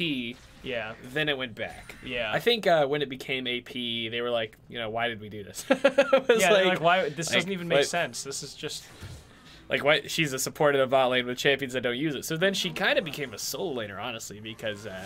yeah, because then the AP oftentimes supports have pretty solid base stats, and then you can buff your own AP and give yourself a movement speed boost. And she became a pretty solid solo laner. A lot of the time, supports will either have really good base stats because, you know, they're either tanky or they just build tanky or healing items, or they have low base stats and good scaling so that when they finally build any actual items, like, you know, Ardent Sensor, it only gives like 40 AP, but to make the most of that 40 AP, they have high scalings to deal with it. The problem is when Riot doesn't remember that they have either high base stats or high scalings, and then they buff the other one. Yeah. And suddenly you've got tank karma. All right, A-Spin comes in. Yeah. He's just going to cruise on out of there. Trying to pick up some vision here. Going to get poked. As Dev's Intended is on Thunderstorm, he's at a 2-level disadvantage, but he still has ultimate, and his team is coming up. Thunderstorm does have to watch out. Yeah, he gets the stun. His team's not going to get there quite in time, though. Yeah, and now Star Gamers is going to try and take this turret. Michael Cox knocks up Tall Guy, and he's unstoppable, but still gets hit with the hit. Tall Guy going to go down. True Rage gets the kill. Nice knock up there. Yeah. Kind of hit him on the very edge, and it was. And now Static Senpai might be in trouble. As Dev's Intended still has ultimate. That's going to be the double knock up. Static Senpai goes down. Now A-Spin follows him. Scrambles and Thunderstorm are the only 2 left. Thunderstorm is top lane and does not have teleport. And it looks like at this point, there's no point of him ulting back down. They don't have many minions here. Yeah, and Michael Cox is tanking. Daisy goes down very fast. So right, here's the minion wave. Given those death timers and the fact that Thunderstorm isn't coming down, they'll probably be able to get this. They'll probably be able to get the turret, but I think Thunderstorm will also be able to... if Michael Cox is moving pretty slowly, but I think Thunderstorm... They're just ignoring Ivern and gonna take away this tower. Okay, all right, it doesn't look like Thunderstorm was trying to hard push that. 1.2k gold lead in favor of Stargamer 5. I believe. Wait, did I? Yeah. Okay. Sorry, I just had some dyslexia for a second. I was like, wait a minute, like which? Yeah. But despite that gold disadvantage, they do get some gold value. I mean, you probably get. Oh, wow. True Rage, you are way out of position. Tall Guy is gonna easily get that kill there. Whew. I could see maybe thinking heal's gonna hit. Yeah. Like I could see like heal. Like this is gonna work, but the damage that you take from that is 20. Oh wow. Michael Cox going to get hit by Thunderstorm. Wait, he jumped back in. I don't know if he meant to do that. Off the lizard, and now he's in trouble trying to run from the Ornn. Thunderstorm going to get slowed, knocked up. Michael Cox might be able to clap him here, but Thunderstorm has violent tendencies. He's going to keep him alive. He gets the kill. All right. Well, great. I mean, it looked like Thunderstorm had overextended there, but as Michael Cox chased him, it became clear he didn't have enough damage to actually pick up the kill. Started to walk away so that he couldn't get the Scarl reset, but he still got the Scarl reset anyways. Oh wow, so that was. I don't think they had vision. I think that he, coincidentally and luckily for him, walked away from that push right when Scrambles threw out the. Actually, I don't know what it's called. The binding, the root. I guess it's cuter to call it a root since he's a tree man, isn't it? It's a thing. Root caller? Actually, that sounds right. I think you're right. He calls roots. Yep. Wow. It's a root caller. That's cute. Everything Ivern does is cute. Yeah, this game needs more tree people. I was playing Maokai the other night, and I was just like, this is nice. Maokai is so sad, though. His lore is sad. Yes. Okay. Yes. His lore is sad. Oh, Tall Guy jumps in on True Rage. Oh my God, True Rage is very dead here. Yep. Wow. And now, as Devs Intended gets hit with the Redemption, Aceban is knocked up by the Ornhorn. Scrambles, brings out Daisy. As Devs Intended might have overextended, Thunderstorm going to pull him back in, and now Kaisa is in. Static Senpai uses the Killer Instinct to get in. Xander of Store on the run. Scholastic is on the other side of the fight, and now Aceban pulls Michael Cox in. He has the hook soon, but they're going to go for the Infernal Drake. All right, and I mean, it's good to pick this up. You don't want this Azir and this Jinx picking up yet another one of those. Yeah, and now this is great for Zed. This is great for Kaisa. Both of these things give AD, and in Kaisa's case, she might want kind of AP. I don't know. I don't really know what her deal is. I have no idea anymore, what her deal to be is quite anymore. honest. I do see her pop up in games, but she does seem to usually go a more traditional build. Yeah. But you never know. A lot of games don't go quite long enough to really see what she would go if she was at 6 items. To a lot of games end at like regular 4 items. So yeah, there's a. I remember a time where I feel like every game went to 6 items. Yeah, that was when Kaisa was really good. Yeah. Those Worlds. Oh man, I don't mind it. I like that it changes around. Yeah. And hey, it's better for. It's better for me as a caster because I would much rather cast 5 25-minute games than 5 45-minute games. I think most people would want to watch the shorter ones too, and that's probably why, if anything, they would tend to try to favor a shorter thing, is because they're trying to make it broadcast friendly too. Man, y'all were killing me at playoffs. It was like 2 60-minute games in a row between Propulsion and people play so much differently at playoffs too. Yeah, so they play safer. Some people would call it a little more scared, but they don't want to. You don't want to screw something up, so you just play a little more conservative and you don't go for those wild game-ending fights. Yeah, I understand that. It gets to you.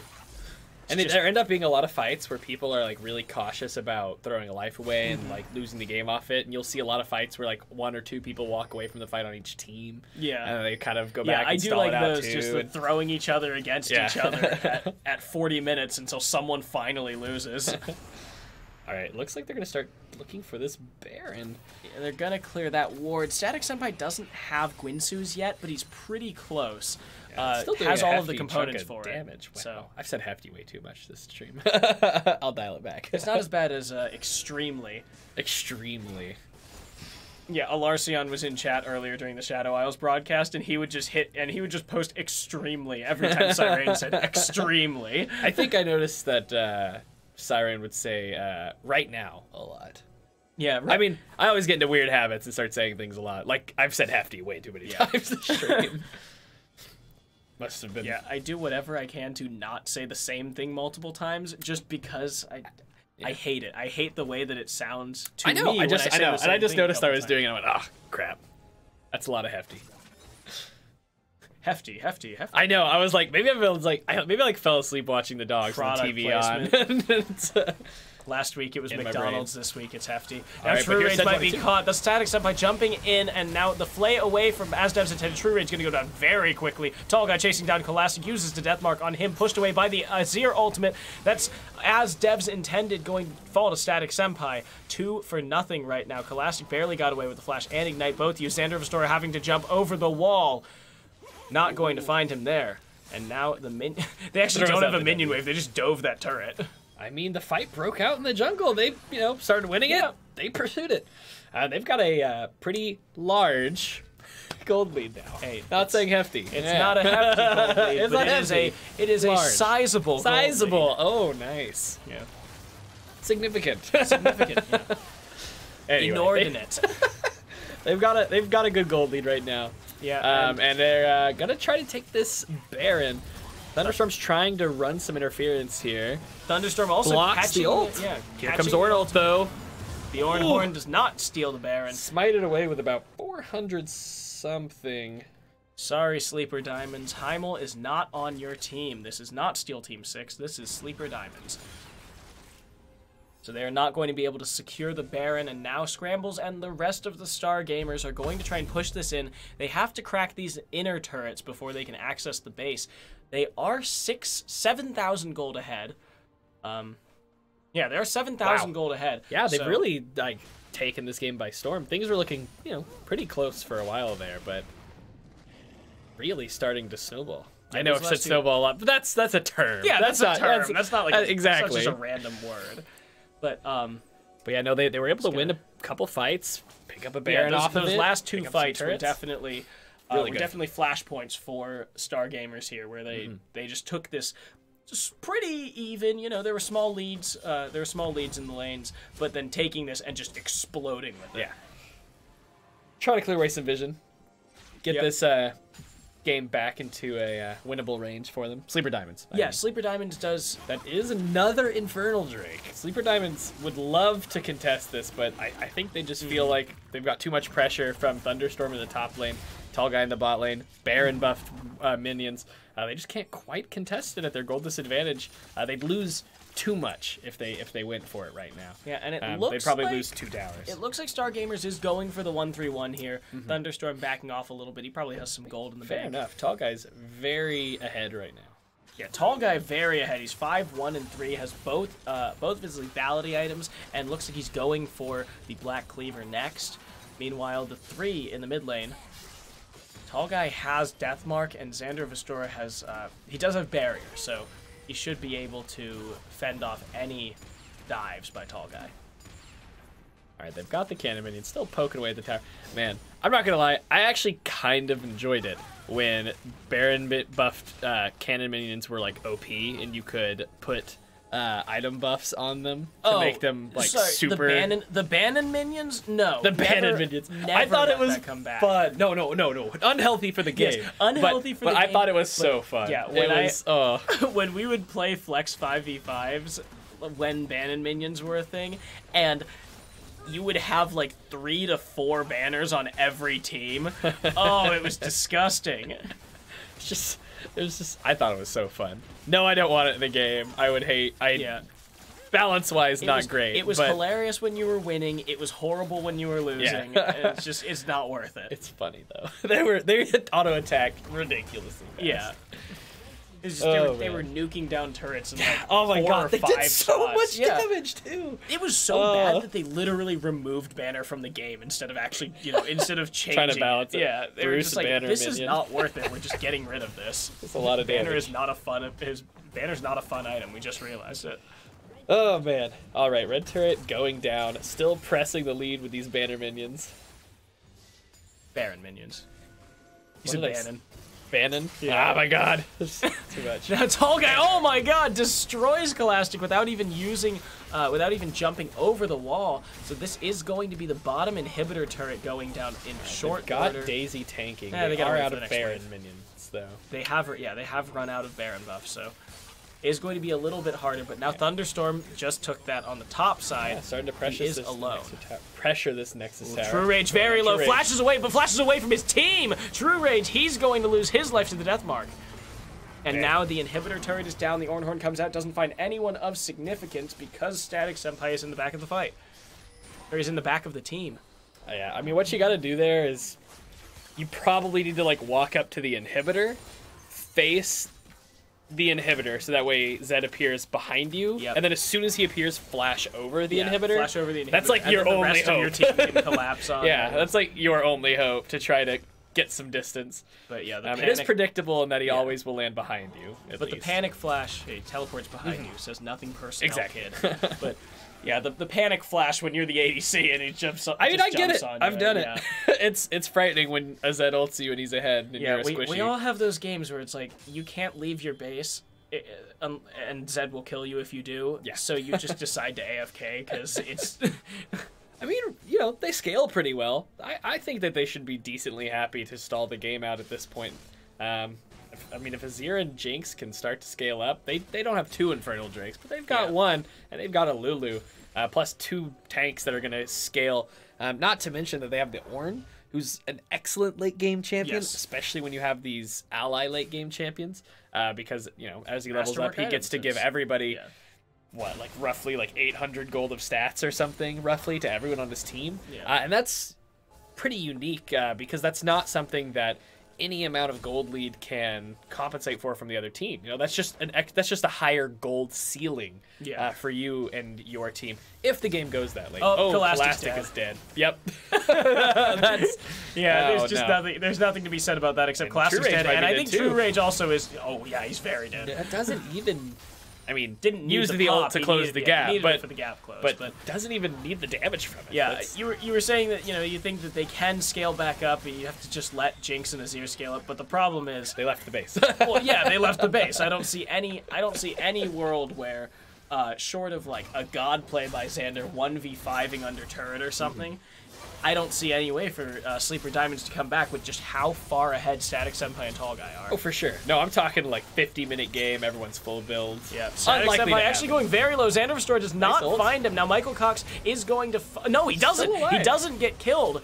And Ace Ben might go down here. No, he has to flash away from Xander Restore. Xander Restore now flashing away from Static Senpai. Scrambles is in the base for some reason. The ultimate comes out from Jinx, doesn't find anyone. Scrambles is on the run. Tall Guy can come over the wall, has his death mark. He doesn't need it to kill Scholastic. And now Asdev's intended running away from this Zed. Zed's so scary. Michael Cox coming back from the base. Asdev's intended going to pop that there. Ace Ben very low. True Rage following them.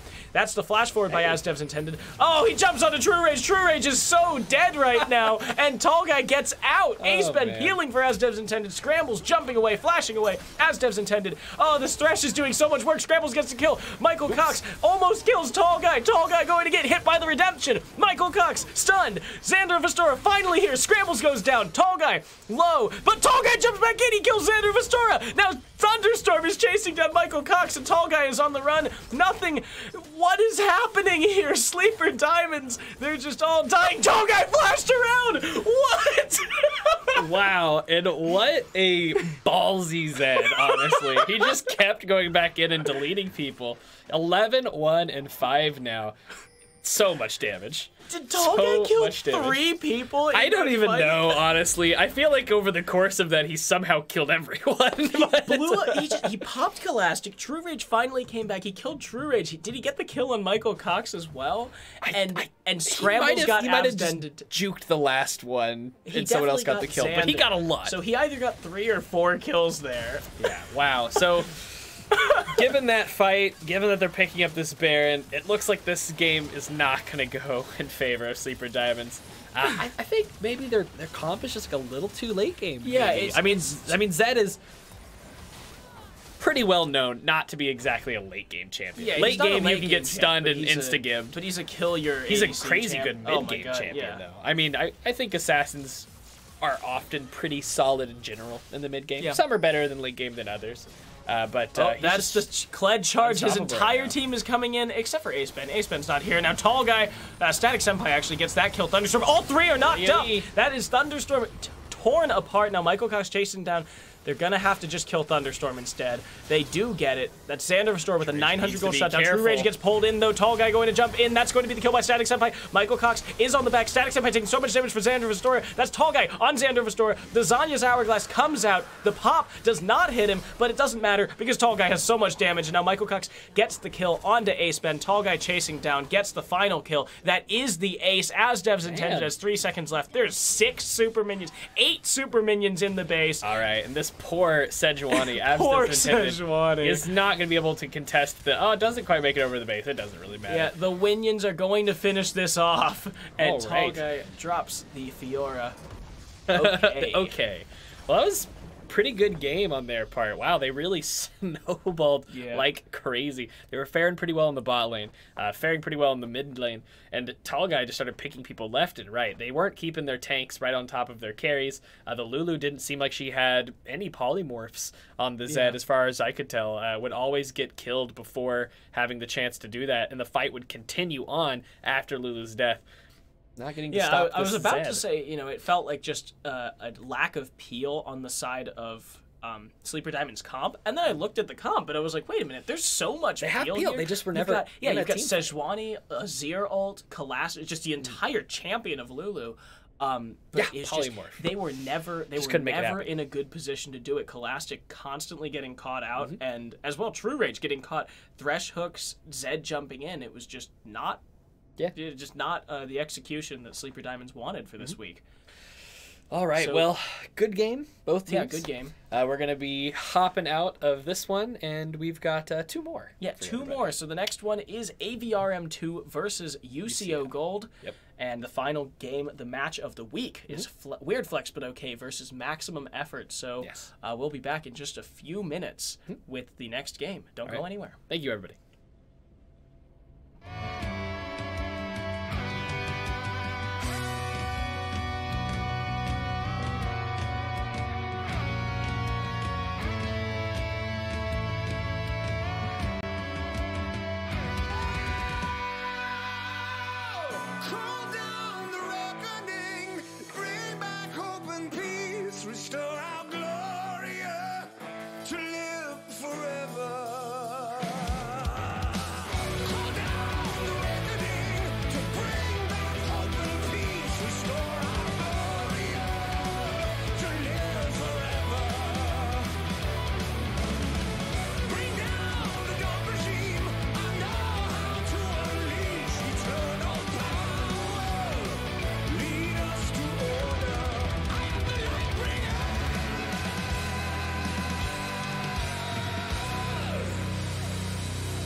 welcome back. Transitioned really fast. Yeah. Did you double tap? I might have on accident. I don't know. But so we just finished watching basically Tall Guy with the help of his support and jungler, kind of just 1v5. Support and support. Support in the jungle. And then Thunderstorm came in. Just some at the clean end, bindings. Yeah, that was pretty nasty by Star Gamers taking down OU Sleeper Diamonds. Sorry, Sleeper Diamonds. Sleeper Diamonds, yes. And now we have the first two games were kind of, the top tier. Hog and Return of the Middle Six, both undefeated teams. Then we had some middle of the pack And then we had teams. middle of the pack, Ghost and, actually Ghost is now 0-3, I think, so. 0-3. Rough start to the season. Rough start to the season. Still pretty young, though. So, given that there are 10 team Gold, divisions. Yeah. It's 9 matches. Hardstuck Gold, Sleeper Diamonds, Star Gamers, all of the middle of the pack teams. And now we move to the bottom of the standings. Unfortunately, here, this is AVRM2 and UCO Gold, both of them winless this season. We're both newcomers. Well, too, both newcomers. A lot of the people that we are seeing be successful are people who have done it before, and I think that it just plays into having experience, and also just general comfort.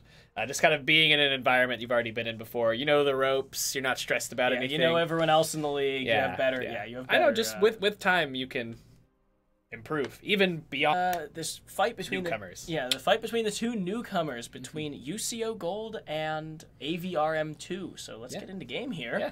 And start it off on the blue side. We have.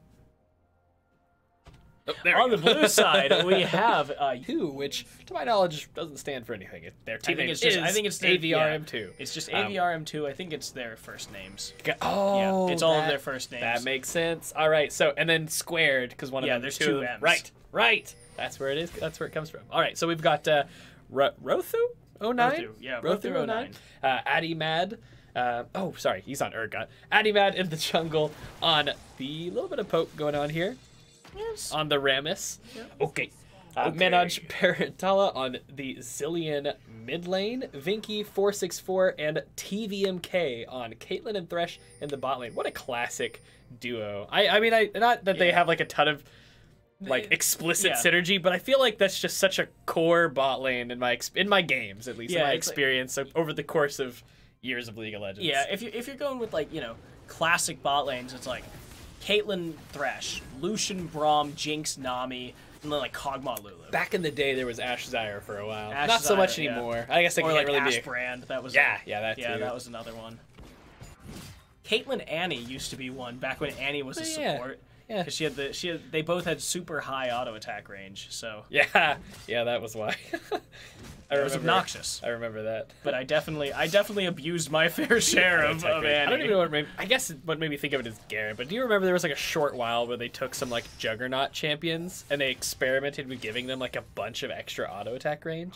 Like Tom's auto range was like 225. They were like it was like so weird that they tried it. If we can maybe justify the idea of like why would the auto attack range be longer? They were like, just give Tom Kench like way longer auto attack. But I think it was like the general. Oh wow, getting really aggressive on TVMK taking here. So much damage. The flash heal. Oh, this Airy is gonna pick up the kill there. Wow, Nami picks up the kill with Summon Airy. Yeah, so early lead here for X-Star Fall and Flying Pandas, which it's actually kind of unexpected. You'd figure that Caitlyn would just be a little more oppressive here in this lane. Wow, he lands the Q, but it's going to knock him back, so it won't deal the damage. Yeah, so Penguin Job gets knocked out of that, and Adimat and Penguin both flashed there. So forcing Rammus away. And Walker M. Ranger pulled under by Rothu with the disdain. So this is Urgot post those recent mana cost nerfs, and as you can see, he is basically already at level 3. Between the mana cost nerfs and then also the damage nerfs on the legs, knee cannons, chainsaw or shotgun legs, shotgun knees. Yes, So were you ever on? Do you use Reddit much?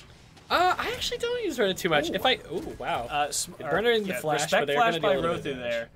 So keeps himself alive. I know that might be like blasphemy for someone who's on the internet a lot, but I really only look at Reddit when people link something to me, or if I am recommended it by like Google or Apple or whatever. Well, so on the League of Legends subreddit, there used to be like 2 guys that were. Ooh, Addy Mad gonna get spotted here. Yeah, he's going for X-Star Fall, but he's got the blink.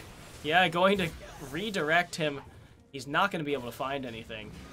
So Penguin Job is back for a return kill. Rothu, He could try to disdain away, but I don't think he has enough mana for it. And Walker M. Ranger is diving under turret. He's gonna get it. And the second hit of the tower. Minion damage! He's healing with his passive! Oh, the execute. It was an execute, yeah, it doesn't wow. give damage. Or it doesn't give kill to Urgot, but... but Walker M. Ranger with the ballsy play going under the turret there. But he did, even if he had died, he would have gotten... he would have given the assist to Penguin Job, so it was going to be worth it. Yeah. And now Rothu has backed, or teleported back to lane, rather. Nice stun.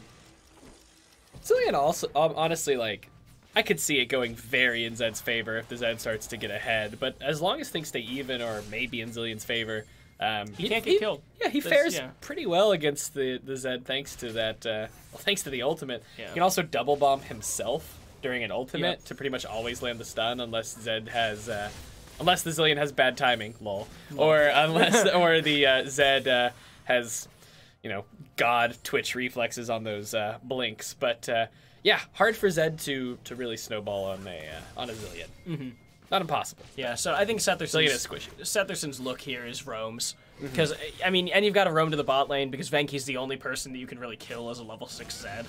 You're not going to be able to do that to Urgot unless Walker M. Ranger gets a really, you know, really nasty ultimate or something, you know. All right, well, looking at a pretty solid gold lead for UCO Gold already, thanks to those 2 kills.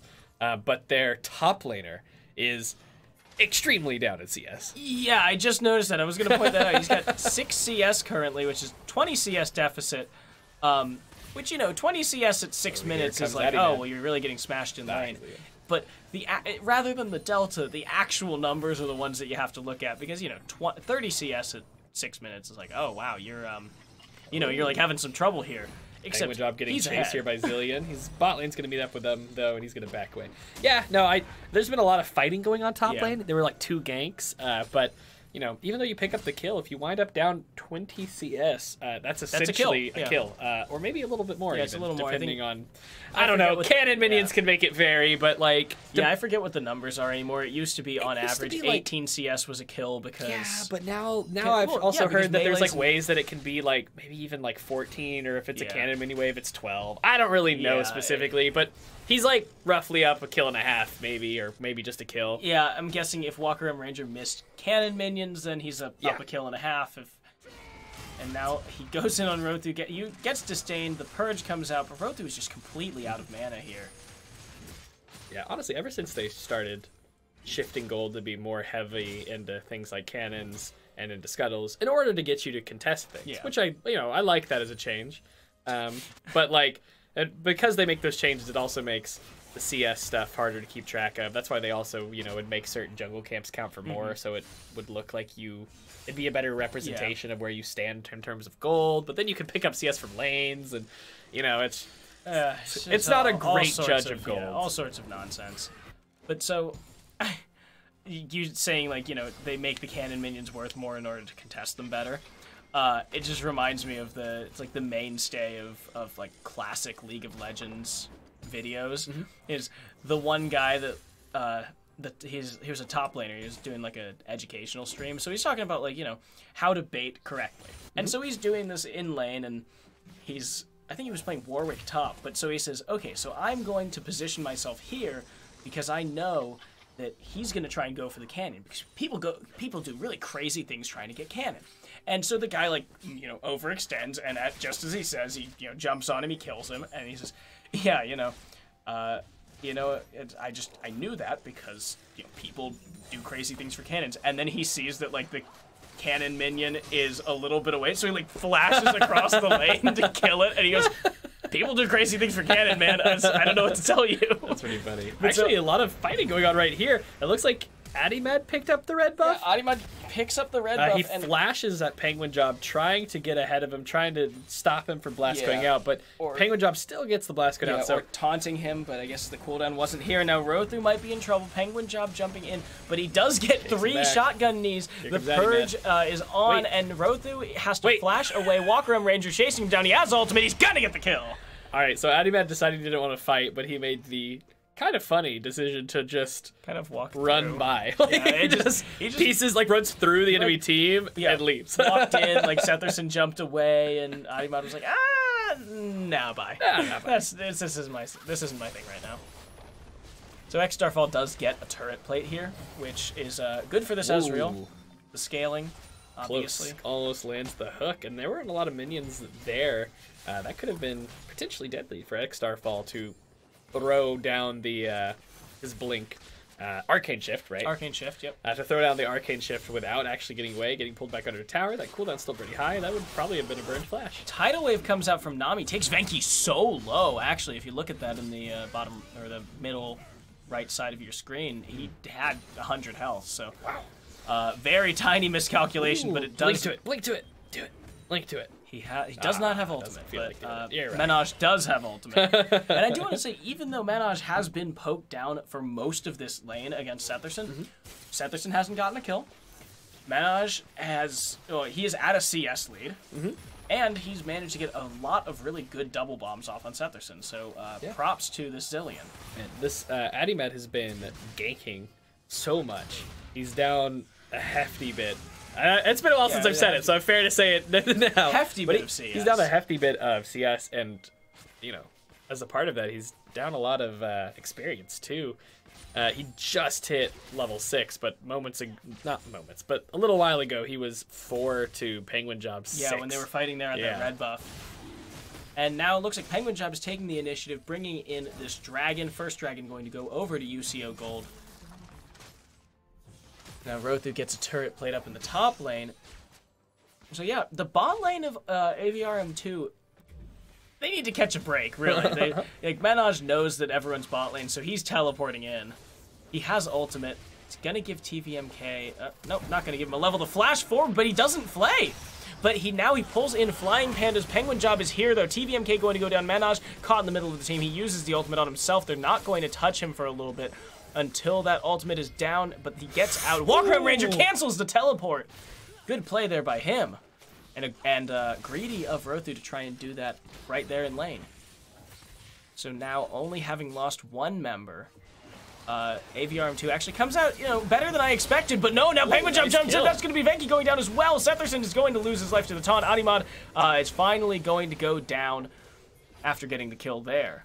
So Penguin Jump is going to get... Oh! That did more damage than I expected. I guess it is still fairly early in the game.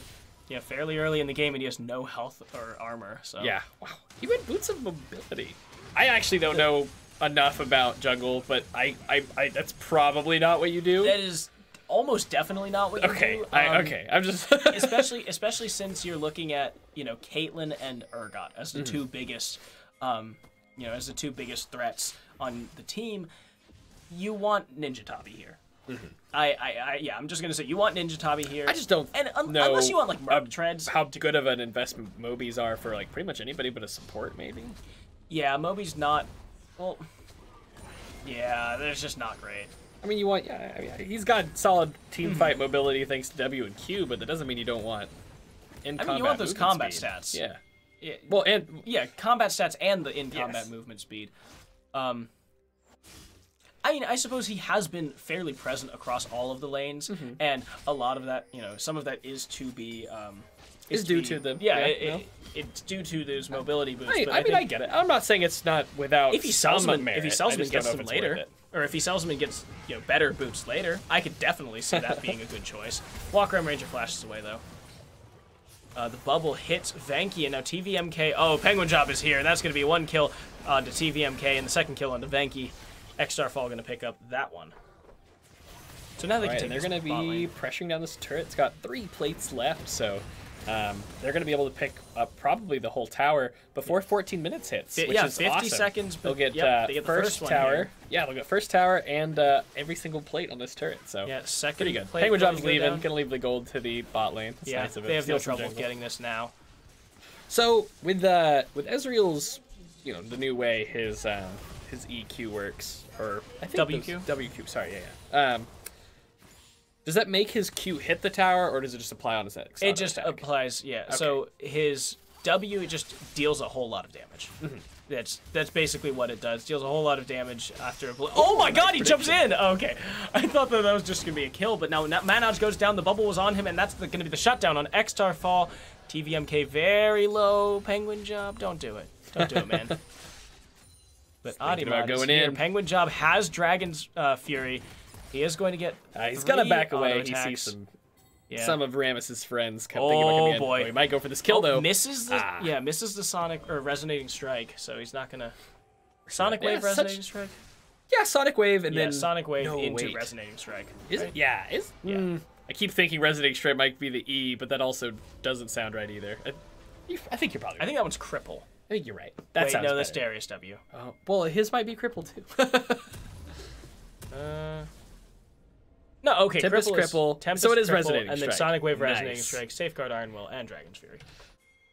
All right, it's not fair for a caster, right? He's got 6 abilities. Yeah, he's got 6 abilities. Come on, man. What is that? Well, 7 if you count his ult, but everyone knows Dragon's Fury.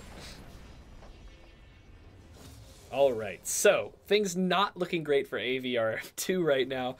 A large gold lead in favor of UCO Broncos here. Oh, Venky's in trouble. Nice the insect. Great insect here, and now unnecessary. Yeah, no, Penguin Job's actually going to go down. But the unnecessary death mark here, Venky lives because of Manaj's ultimate. Yeah, I think the revive time on Zillion's ultimate is longer than Zanya's. Which I think it's 3.5 seconds to revive, whereas Zanya's is 2.25 or 2.5 maybe, or 1.5. Oh dear lord, you're having some trouble here. I know. I just thought about it. I'm like, oh my god, wait. I have no idea how long it is. Yeah. I know exactly. I'm pretty sure Zillion's is longer. I know how long it sounds.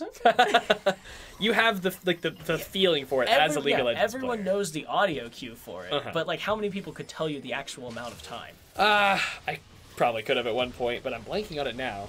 Maybe we'll look it up after the game. People don't build Zanyas. They build stopwatch, or they buy stopwatch, but you know. Sometimes. Kennen builds Zanyas. I'll double check it in a little while, because that's important. Look at it now. That's important to know. 2.5 seconds. 2.5 seconds. Wait, so you should check Zillion ult then too. If we're just gonna go ahead and check this while these teams sort of play the map. Come on. It doesn't. I think it's the same amount of time. I really thought it was longer. I think all of the revives might be, or like all of the revives delays. Bard's isn't that long. I think his. No, the duration's always the same, but the travel duration's different based on how far he throws. Yeah, but I'm talking about it's not 2.5 seconds of invulnerability. Gotcha. Which is why I always screw things up when people get hit by Bard Ultimate, because they're golden, and I think that I'm like, yeah, this is Azanya's. But yeah, we've just seen a 7,000 gold lead for UCO. Ooh. Flash forward by TVMK, not going to find anyone, and UCO gets the turret kill here. So they're playing this pretty cleanly, all things considered. There have been a few individual mistakes here and there, but overall, UCO has been playing pretty well. Yeah. Against AVRM2 here. Mm-hmm. I was correct. It is a 3-second revive. It's a 3-second revive. Okay. But I don't know. Sometimes if you get used to that duration of Zanya's, it could throw you off slightly. Yeah, you just gotta relearn it during your game with Zillion. Yeah. You're like, yeah, okay, I gotta get a look feel for the audio this. cues, like you mentioned. Yeah. All right, so big gold lead for UCO Gold. They have 2 dragons. They're up 3 towers. So objective leads, gold leads. The only thing that they don't really have leads in the mid lane and the top lane, they are down a bit of CS. Bot lane, though. Oh my god, that's an 80 CS lead. Yeah, huge CS lead in the bot lane for X-Star Fall. So they're going to be pressuring this Herald now. It doesn't look like it's going to get contested. TVMK trying to get some vision on it, trying to harass him a little bit, pinging for some assistance. His teammates are coming. I don't know if they're going to be able to make anything happen here. Walker, MR, Ranger chasing Urgot down. Urgot flashes away and he still gets the kill. Meanwhile, up here though, they're going to pick up several kills on these members. They back off. Setherson with the death mark now. TVMK going to go get down taunted, but it's too easily. late. Yeah. And now they finish the race. And now they're going to go back and finish the Herald.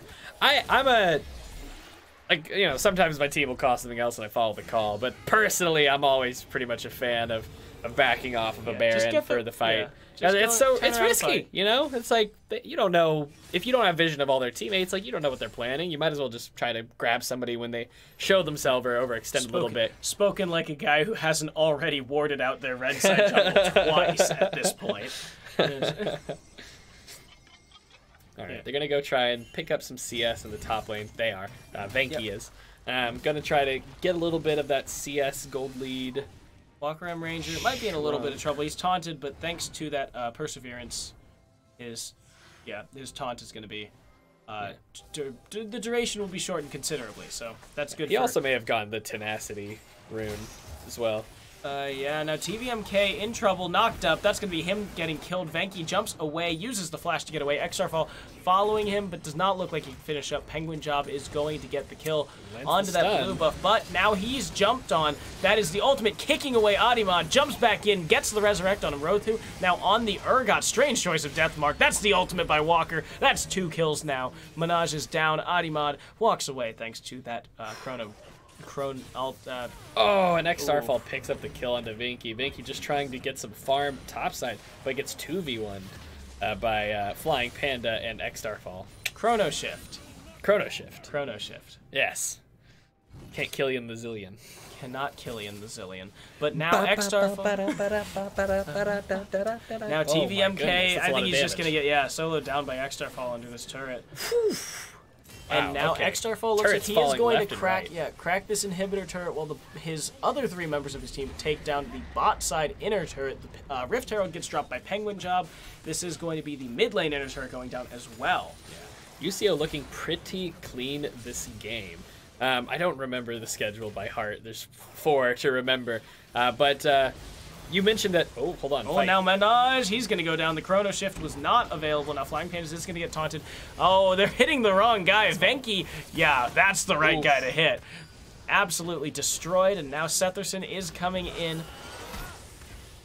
He's going to hit Adimad, but clear these minions. Rothu just can't do anything. I mean, AVRM2 are not in any position. They're 16,000 gold down already. And now at 21 minutes, it looks like UCO pushing in to try and end the game here. They've got the Rift Herald to even get a charge onto this Nexus turret, something that I haven't seen in a while. Going to get the charge onto the bottom one. Ooh, nice hook. Now, Penguin Job gets flayed back in. It looks like he's actually finally going to go down. TVMK going very low. He's going to lose his life to Nami. Now, Adimad is taking a lot of damage. Finally takes down the Rift Herald as the bot side Nexus turret goes down. Rothu taking a lot of damage again. It was 1-for-1 Penguin Job for TVMK, and now it looks like UCO has to fall back without their star have Walker MR Ranger showing up in the bot lane to help pick up this tower. Gonna get stunned, but he is a tanky boy. And he got that inhibitor turret, so the inhibitor is naked, and it looks like there isn't even... Yeah, they managed to get that other Nexus turret, so... Yeah. Just inhibitors... Well, UCO Gold looking strong this game, doing very well. What I was mentioning was, what were the teams that they played... their first 2 matches, or were they teams that are currently like undefeated, or maybe like higher power ranked teams by the people who make those teams power of rankings? A higher power. I'm just curious because I mean it looks like they're playing. I know pretty well AVRM2 right now. played Return of the Middlesticks first week. Gotcha. I think they played Hardstuck Gold second week, but giving it over to Ezreal. Giving it to Ezreal, but UCO. I want to say they played Sleeper Diamonds. I'm probably wrong, but I want to say they played Sleeper Diamonds. Maybe. So, I don't know. I don't know. I would have to double check. There's a lot of schedules to keep track of. I stream these games, probably. TVMK, though, Setherson jumps onto him. Does not get him with the death mark, thanks to the flash by that Thresh. And now it looks like Adimad might be able to get Setherson here. He's taunted. Damage is being done. TVMK is going to go down to the Demacian Justice. No, not if Walker M Ranger doesn't get hit off of him. Silences Adimad and jumps back over the wall. Now TVMK looks like he's going to go down. Oh, Starfall flashes forward for it. Gets Minaj with the hit here, and the second one going to take him down. Starfall with 2 kills. Now Venki might lose his life as well. That's the Gunblade here, and now the triple kill for Starfall as his team starts to close out this game. Oh, Penguin Job does not quite get the insec in there, but Starfall takes the Nexus. All right, and that's going to be GG really big lead at the end of that in favor of the UCO Broncos gold team. So, well played both teams, but well played both teams. But UCO comes out ahead in this one. They played a really clean game pretty much throughout the entire thing. Only gave up 5 kills, didn't give up any towers. Yeah, 5 kills, no towers, no dragons, and they had pretty consistent control over each of these lanes individually and then as a team. Yeah. So congratulations to UCO for picking up your first win of the split. Good job. Week 3 here, and AVRM2, we're still hoping to see something come out from you in a little bit. Yeah. Now, well, we've got the match of the week. As deemed by the Get Recalled hosts. Yes. And it's weird flex. Flex, but okay. But okay. And they're playing... why am Maximum I blanking? Effort. Yes, because I knew that because I was like the team with Jerval and Glitter. Yeah, I was just like, why can't I remember the name? 2 Get Wrecked members throwing themselves, throwing their teams at each other, and both of them are supports. So we'll get to watch you guys in the bot lane. Yeah, we'll be back in a couple minutes with that. Don't go anywhere. This will be spicy.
my god, we're playing Hog, apparently. My bad.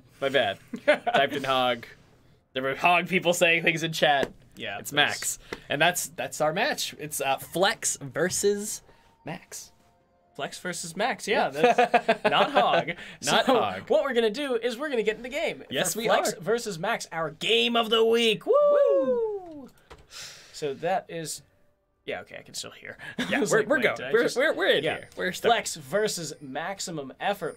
So on the blue side, we have Weird Flex, but okay. I'm my own brand in the top lane, playing Garen. Hungerbunger in the jungle on Sejuani. Personal brand in the mid lane on Cho'Gath. And in the bot lane, Raging Armadillo and Vid on Jinx and Karma. Over on the red side, we've got Maximum Effort, Reverend in the top lane on a big old tree man, Maokai. Jerval in the jungle, Poppy jungle. The Revan Christ in the mid lane on Brand. I Know the Truth and Glittering Gains on Caitlyn and Morgana. And here we go. We're going to have a pick, probably. Raging Armadillo is an inter, by the way. You know what we said to him? So, if you can't tell, I am Vid. So, you know what we said to him? Dude, what are you doing? Get into 5 point. And he said, oh, yeah, sorry, I'll get into there. And we all said at the same time, I swear to God, if they invaded and you die, and then he walked into that bush. Oh, man. All right, well, both teams stretching back out across the jungle, just keeping tabs on it now. Man, losing a person to an invade, always unfun. But in my experience, it's never too much of a tilter. You're always like, well, you know, not missing any CS, not missing any objectives, just and especially lost since, out like, first. Since Poppy got it, you know, the jungler is you got boots, he got a control ward. It's not like it's disastrous. So so now Max with the early gold lead, thanks to that first blood kill. So all right, I'm interested to see how the Poppy jungle works out. I have seen it kind of happen before, but I don't really know, like, you know, just how successful it is. I'm pretty sure I'm my own brand, also known as Siren. Played Poppy jungle in either quarterfinals or semis. Yeah, no, I'm pretty sure I remember that too. I've seen it pop up. Pop up. I just can't quite remember. Oh, Jerval gets a good gank onto I'm my own brand here. Yeah, I'm my own brand. Walks. He has to flash thanks to the flash hit by Poppy. And now Personal Brand gets a good knock-up on Revan Christ. So basically equalizes their their health. Personal Brand there. And and the electrocute proc there as well. Revan Christ getting hit by those 4+ spikes. Mid, also something I haven't seen in quite a while. I'm my own brand, trying to get a trade here, but Reverend, wow. Yeah. Tanky Tree Man does a lot of damage at this stage of the game. Yeah, it's high base damages on these tanks. All right, Jerval passing through mid lane. Revan Christ looking for a bit of damage. And now I'm my own brand gets knocked up. Reverend walks away. Might have gotten out of that situation thanks to bone plating. Doesn't have flash, but bone plating did pop there, blocking a good chunk of damage. The Personal Brand is actually very low right now. Yeah. Got hit by another rotation of Revan Christ spells, as well as his Ignite, actually, and forced his flash.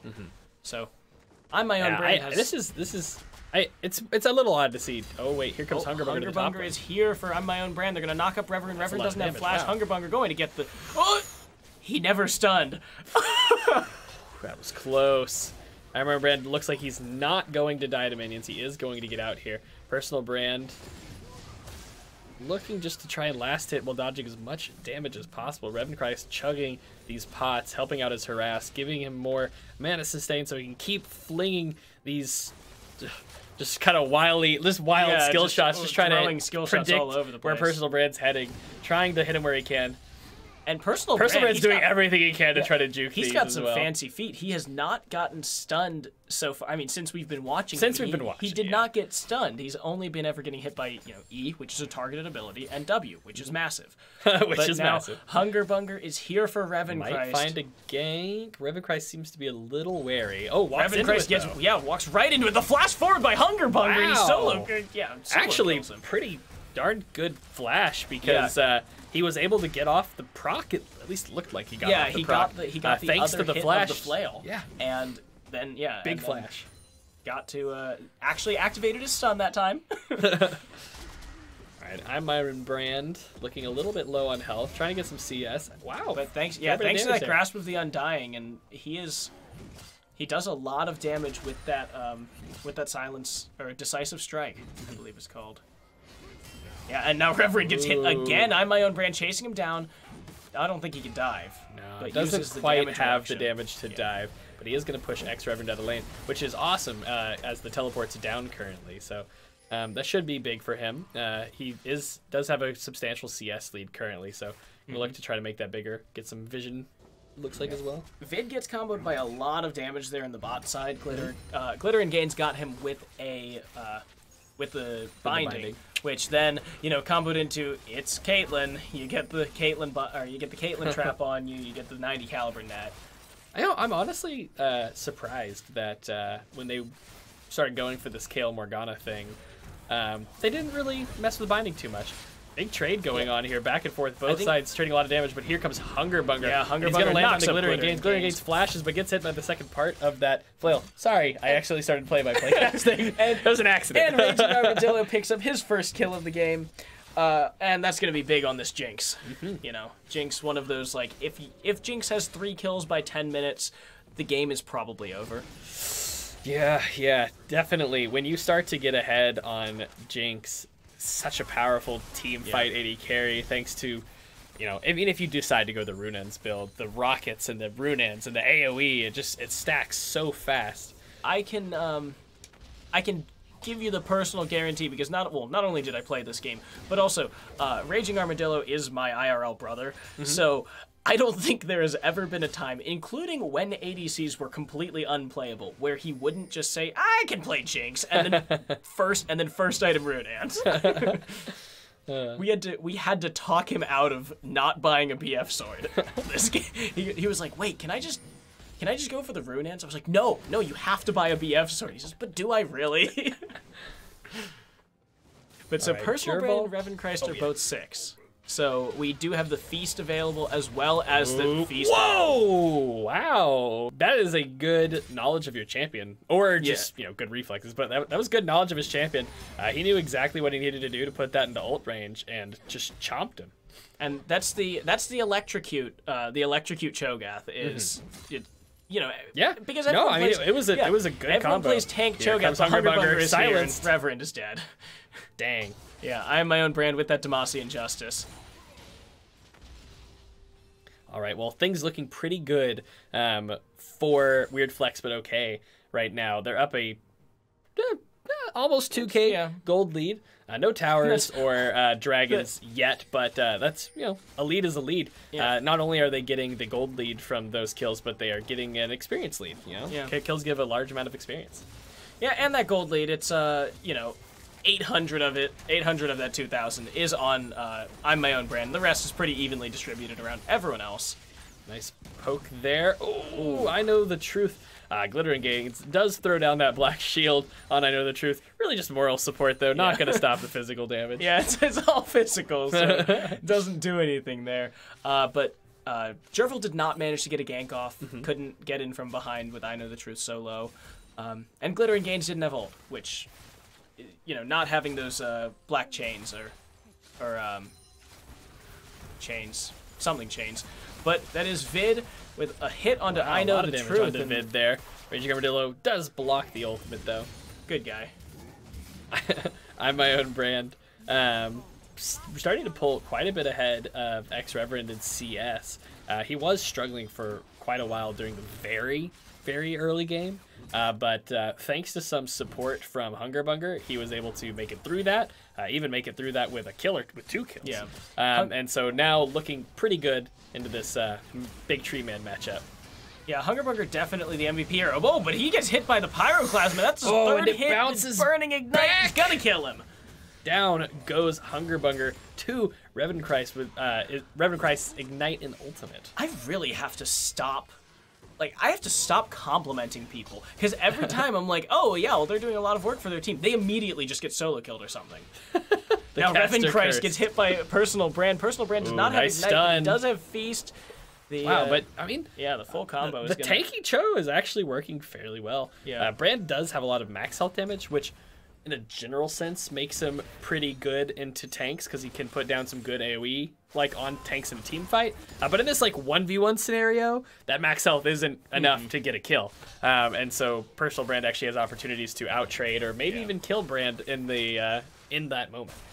Yeah, and I mean, I just mean like a good damage in the general sense of like, oh, that was some good damage. Not that he can follow up on a direct kill them, but in that moment, it's pretty solid. But yeah, Brand's largest strength, I'd say, is just his Pyroclasm. The fact that it's a targeted just bounce, and everyone's dead. Yeah, well, I think that in combination with the passive. Yeah, you know, if you land your W, and if you land your W onto a few Hungerbunger's top again, and it looks like Ex-Reverend is going to flash away. I'm my own Brand flashes under tower, but dodged. Cancels the Demacian Justice the first time, but you have to do it. Nice kill by Personal Brand on the mid lane as well. Wow, things are getting crazy bloody. Now Jerval's level 6. Yeah, Jerval's 6. He knocks him out. Brand's level 9, and he has that level 9 from these well, prior to that kill, 3 kills. Yeah, that's a lot of experience. Which, like, you know, sometimes the lead doesn't quite show itself just in gold. Glitter Gains is going to go down to the Rocket. But I think, I can't remember the exact number, but each level you have is a couple hundred gold, I'm pretty sure, it's like base damage. It's like 400 gold worth of stats. Or just base damage. Yeah. In stats and base damage, it's all base damage. But yeah, no, like in the resistances, the HP, the AD, everything. And now Hungerbunger jumps in. I'm my own Brand running in.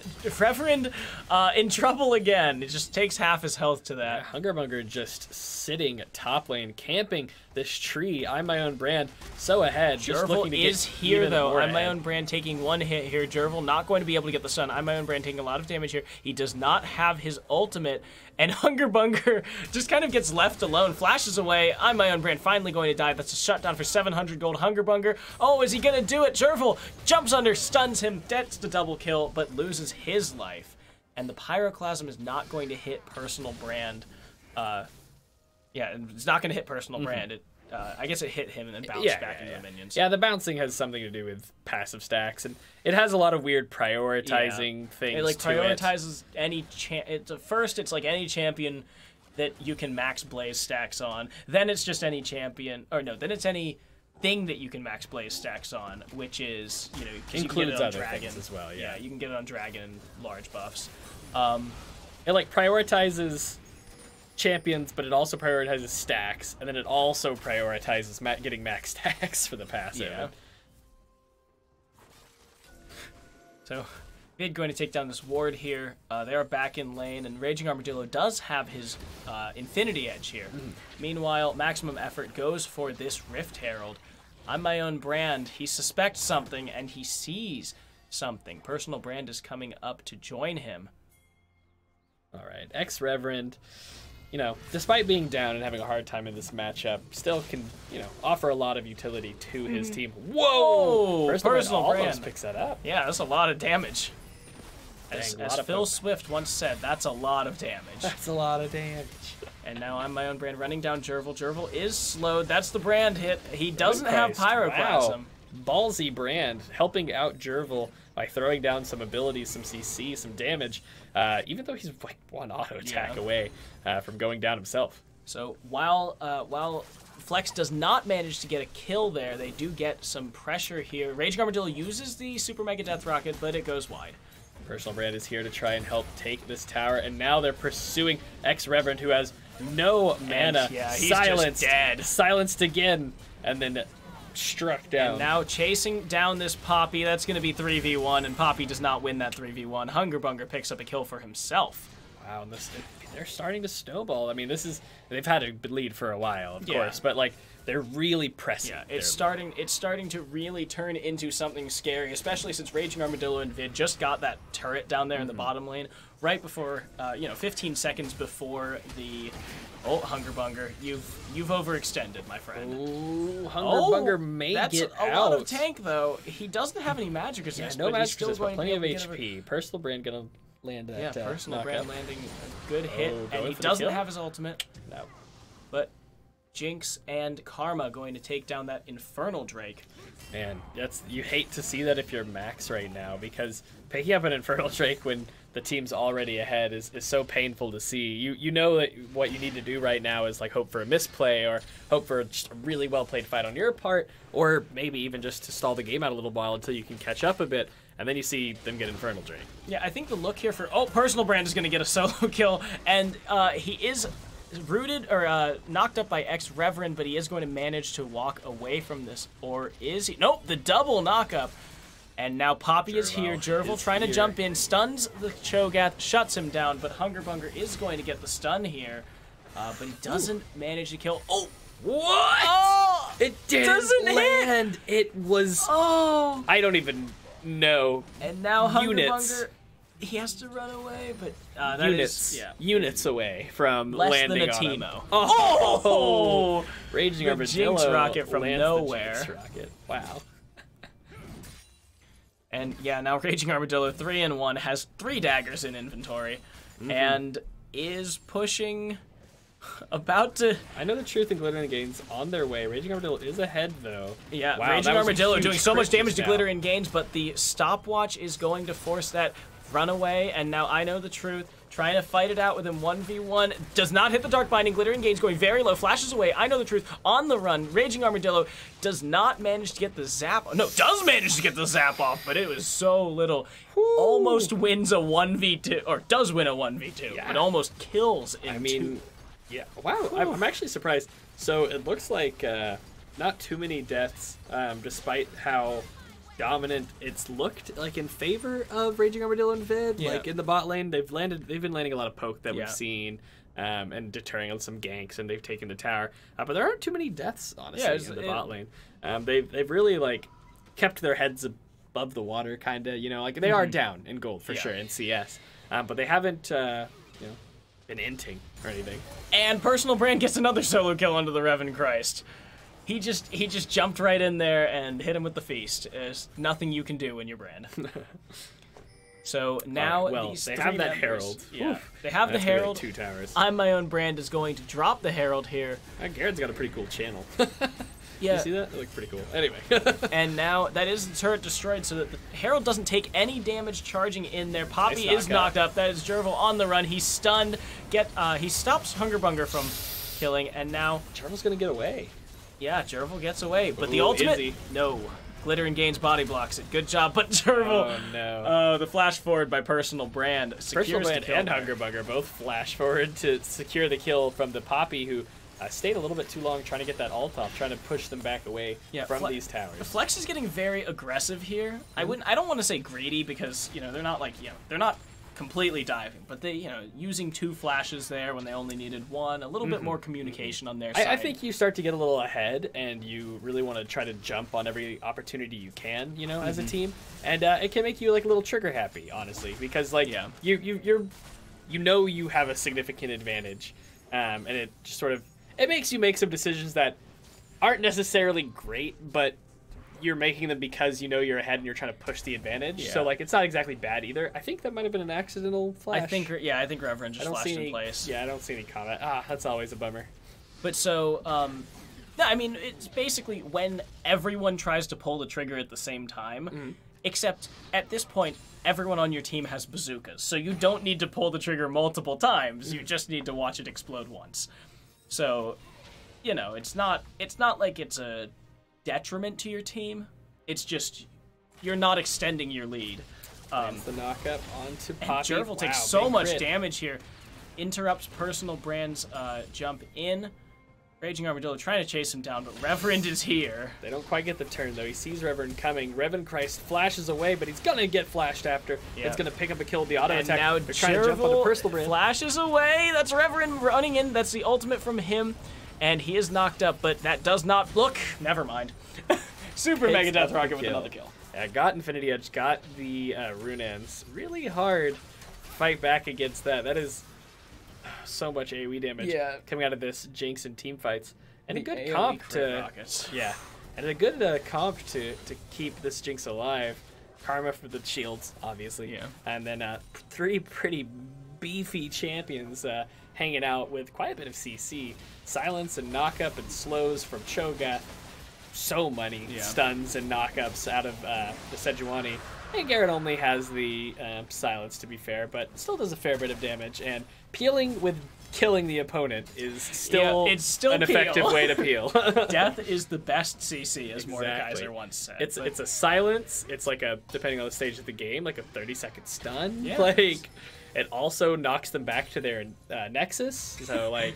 So you basically take the best. It's like you take Poppy ult and then like Poppy ult, Morgana binding on steroids, and Garen silence. Yeah, and then you multiply it all by like 20, and that's death. Yeah, but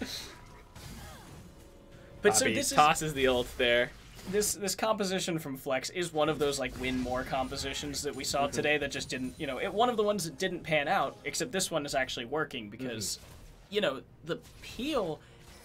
In theory, the peel could go really well because you've got, Sejuani to peel. You've got all of Cho'Gath's CC to peel. But when Cho'Gath is full AP and he's flashing into solo kill enemies and then, Hungerbunger is the one at the front of the fight with I'm My Own Brand just like trying to tear up their backline. It's a little bit of a situation. I see what you're saying. It's a little bit of a situation that where your team comp at this point doesn't really matter because you're so ahead. Yeah, the team comp doesn't really matter because you're so ahead. And just... when you play like this, you're playing like when this you have like you're ahead. Somebody's like, oh, this champion's bad. It's like, well, I saw it go 16-0, and I'm like, I'm pretty sure any champion that was 16-0 and blah blah blah could be one-shotting people and at this point. Reverend gets taken down by I'm My Own Brand. Jervil on the run. They're going to get the silence off here, but Reverend Christ gets the bounce. Reverend Christ going to go very low. Vid gets the kill with the on Jervil with the redemption. Raging Armadillo is unstoppable. That's 4 members down, and now the teleport in by Garen. They're going to try and head off Glittering Gains. The root there, and now this looks like the stun here on Glittering Gains. Glittering Gains going to go down, and it looks like Flex is trying to end here. They don't need a minion wave if they can just take down the turret first. The first inhibitor going down. Because, I mean, I know that they get pretty tanky with the backdoor plating, but I don't know, this Jinx might just have enough damage to offset some of that. Yeah. But it looks like they are going to wait for minions after all. I mean, everyone just got back up. The enemy team is like respawning. Might as well wait for some minions, and they're going to be able to get a second inhibitor here. And they are going to start backing away. Don't want to take any chances. Looks like they might clear away a bit of the enemy jungle, probably backspend a lot of this gold that they've accumulated over these last couple of fights. Then maybe just book it either straight for a victory or straight for Baron. Yeah. Everyone's got between 1,000 and 1,500 gold in the pockets of Flex right now after that last team time fight, to back and buy. Took out some turrets, got some kills. They're going to pick up some objectives. I think it's just time to, back Baron, shove top while super minions shove mid and bot for you, and then try to close out the game. They have a 14k gold lead. Things for Max are looking pretty dire. They do have, 2 tanks. Brand and Caitlyn scale pretty solidly. Morgana's also got a lot of utility. Like, on an even playing field, maybe they could still have a chance, but all the stages of the game matter. Yeah. Once you've accumulated a lead like this, it's a little hard to come back from it, but it's doable. Well, so, and with the bounty system now, this offers very easy and clear paths back to victory. So for Max, it's like if Flex overextends or just focuses this Baron wrong, and Max is in a position to take that, they could roll it, and they'd get almost 4,000 gold just off of the bounties. But now I'm My Own Brand is split pushing top lane, so all of Max goes to stop him. Even if they kill him, that's gonna be Baron easily. He flashes away, has not gotten stunned or hit by any CC so far. Baron goes down. He is stunned now, stunned again. Jumps in. He gets the thing shield, and now Revenkreis can't finish him off. Revenkreis has to flash away. Jervil knocks back Hungerbunger, and now Raging Armadillo is just going to take down Jervil on his own. Revenkreis goes down as well. I Know the Truth as goes down for a third, and now Glittering Gains slowed, trying to get run down, and that is going to be a triple kill. 4 members now down again. Reverend is alive in the base, trying to hold off these super minions. Can't even be there for his team in this moment. Trying to fight back as a Reverend can't do anything here. Throws down the ult, flashes away from the Jinx, a lot of damage. getting collapsed on by the rest of these tanks. Jing starts putting it out some damage again. Super minions are here. Everything's Baron buffed. The members are just starting to respond, and they're going to clean up this Nexus. Wow. Yeah.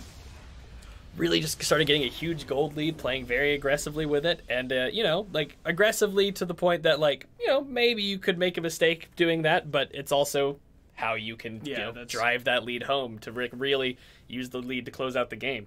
So that is going to be it for gold for today. Yeah. Right? So take a quick look at what the standings have shaken out to, because some people were very proud of their undefeated status before this week. So now High Octane Gamers and Return of the Middlesticks, both of them tied at 3-0 at the end of this week. Maximum Effort falling down to 2-1. Stargamers moves up. Flex moves up. 2-1. And so the three of them are at 2-1. Hardstuck Gold, Sleeper Diamonds, both of them falling this week down to 1 and 2, where they are joined by UCO Gold. And then AVR at the bottom 2 of the and standings, Ghost are 0-3. Gotcha. 0 and 3 for the so two we are of them. now a third of the way through the season for gold. You know, 10 weeks. 9 weeks. It's 9 weeks, but there's a bye week in the middle. For spring break, just because we kind of have one set up aside for the spring break is a bye week. So there are 9 weeks in terms of matches. So we are now a third through the gold season. Yes, a third 6 of the way through matches the gold season. remaining. So there's still plenty of time for people that are near the top to fall and people that are near the bottom to rise. Yeah, but in the next couple of weeks, you know, in the next 2 or 3 weeks, once we get around 4 or 5, we are going to start looking at that playoff race because I mean, especially week like 6 is when you start to see teams get eliminated from the top chance of playoffs. The greatest possibility or the highest possibility is like I think by week 5 if you go undefeated and with a certain other combination of like how the rest of your league shakes out, I think that is the earliest you can ever be locked in with 9 games, but. Early in the season, we'll start talking about the early in a couple weeks. But, and I'm sure Get Recalled will like really go into depth too on like playoff implications and what it's going to take. So yeah, be sure to tune in for that too. Yeah, tune in and, for that. We will see you guys tomorrow. There's no plat.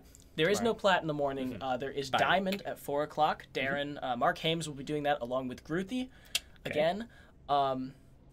So there's going to be some fun games. We've got 4 games, I believe. I think 4 games. We can go ahead and tell people at this point we are doing the broadcasts. There was a forfeit this week. The UCO Broncos did forfeit to, I believe it was Sky Zero. Sky Zero? Yes. Okay. Yes, it was. Had to forfeit to Sky Zero. They just had to get some subs. Their usual subs also weren't available. It was just a bad week for them schedule-wise. And they weren't able to kind of get enough of their team together. And so weren't able to make the match happen. And so just letting you guys know that tonight, because tomorrow there will be an announcement in the morning.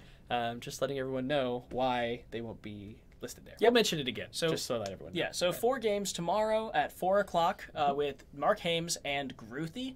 And that will be the other... Because Platinum is on their bye week this week, so we will not have a Platinum broadcast in the morning, unfortunately. But tune in at 4 o'clock, and then tune in... Are we starting... I think Ariel is planning on starting doing some in-houses. I know that you mentioned that a lot of the gold players are already doing some in-houses. But maybe this will get a few of the people who have been more on the a little more official. Fun. It'll be fun. Maybe see if she like has some sort of commentary to go with it. Maybe get some meme questions in on people. So it'll be fun. Oh, and actually, right after this, in fact, we will be featuring the we'll just go check out check out High Octane Gamers. They are doing a 20 questions stream, 20 questions with Hog. So they had people sending some questions in. They're just pretty funny, meme things. If you've ever seen one of those little things that I don't even remember the company names on YouTube, there's like an actor and they're just like reading off question cues. Yeah. I feel like that's kind of the vibe I'm getting from it. It's a fun questions, just kind of see them. So they will be go hang out. Yeah, so they will be doing that right after this, I guess. We'll post a stream link for you. Yeah, we'll post it in like general or gold, and it's a good opportunity to meet one of the newest members. Good opportunity to meet one of the newest members of Gold Capped. Well, okay, I think that's it for today. So participate in the in-house on Tuesday. Watch the little fun Q&A thing that those guys are doing after this, and watch Get Recalled on Wednesday. Get Recalled Wednesday. Tune in tomorrow. 6. Also, I think that's everything. Tune in tomorrow. That's Also. everything. That's everything that we're doing. Cool. It'll be in an hour. Awesome. All right. It will be an hour. It'll be an hour. Yeah. An hour. It will be an hour. Okay, gotcha. So I think he's saying it's gonna be an hour from now, right? I don't know. It's whatever. Thank you guys for watching. And it's fun today. Yeah. Cool. All right. Have a good night, everybody. Bye.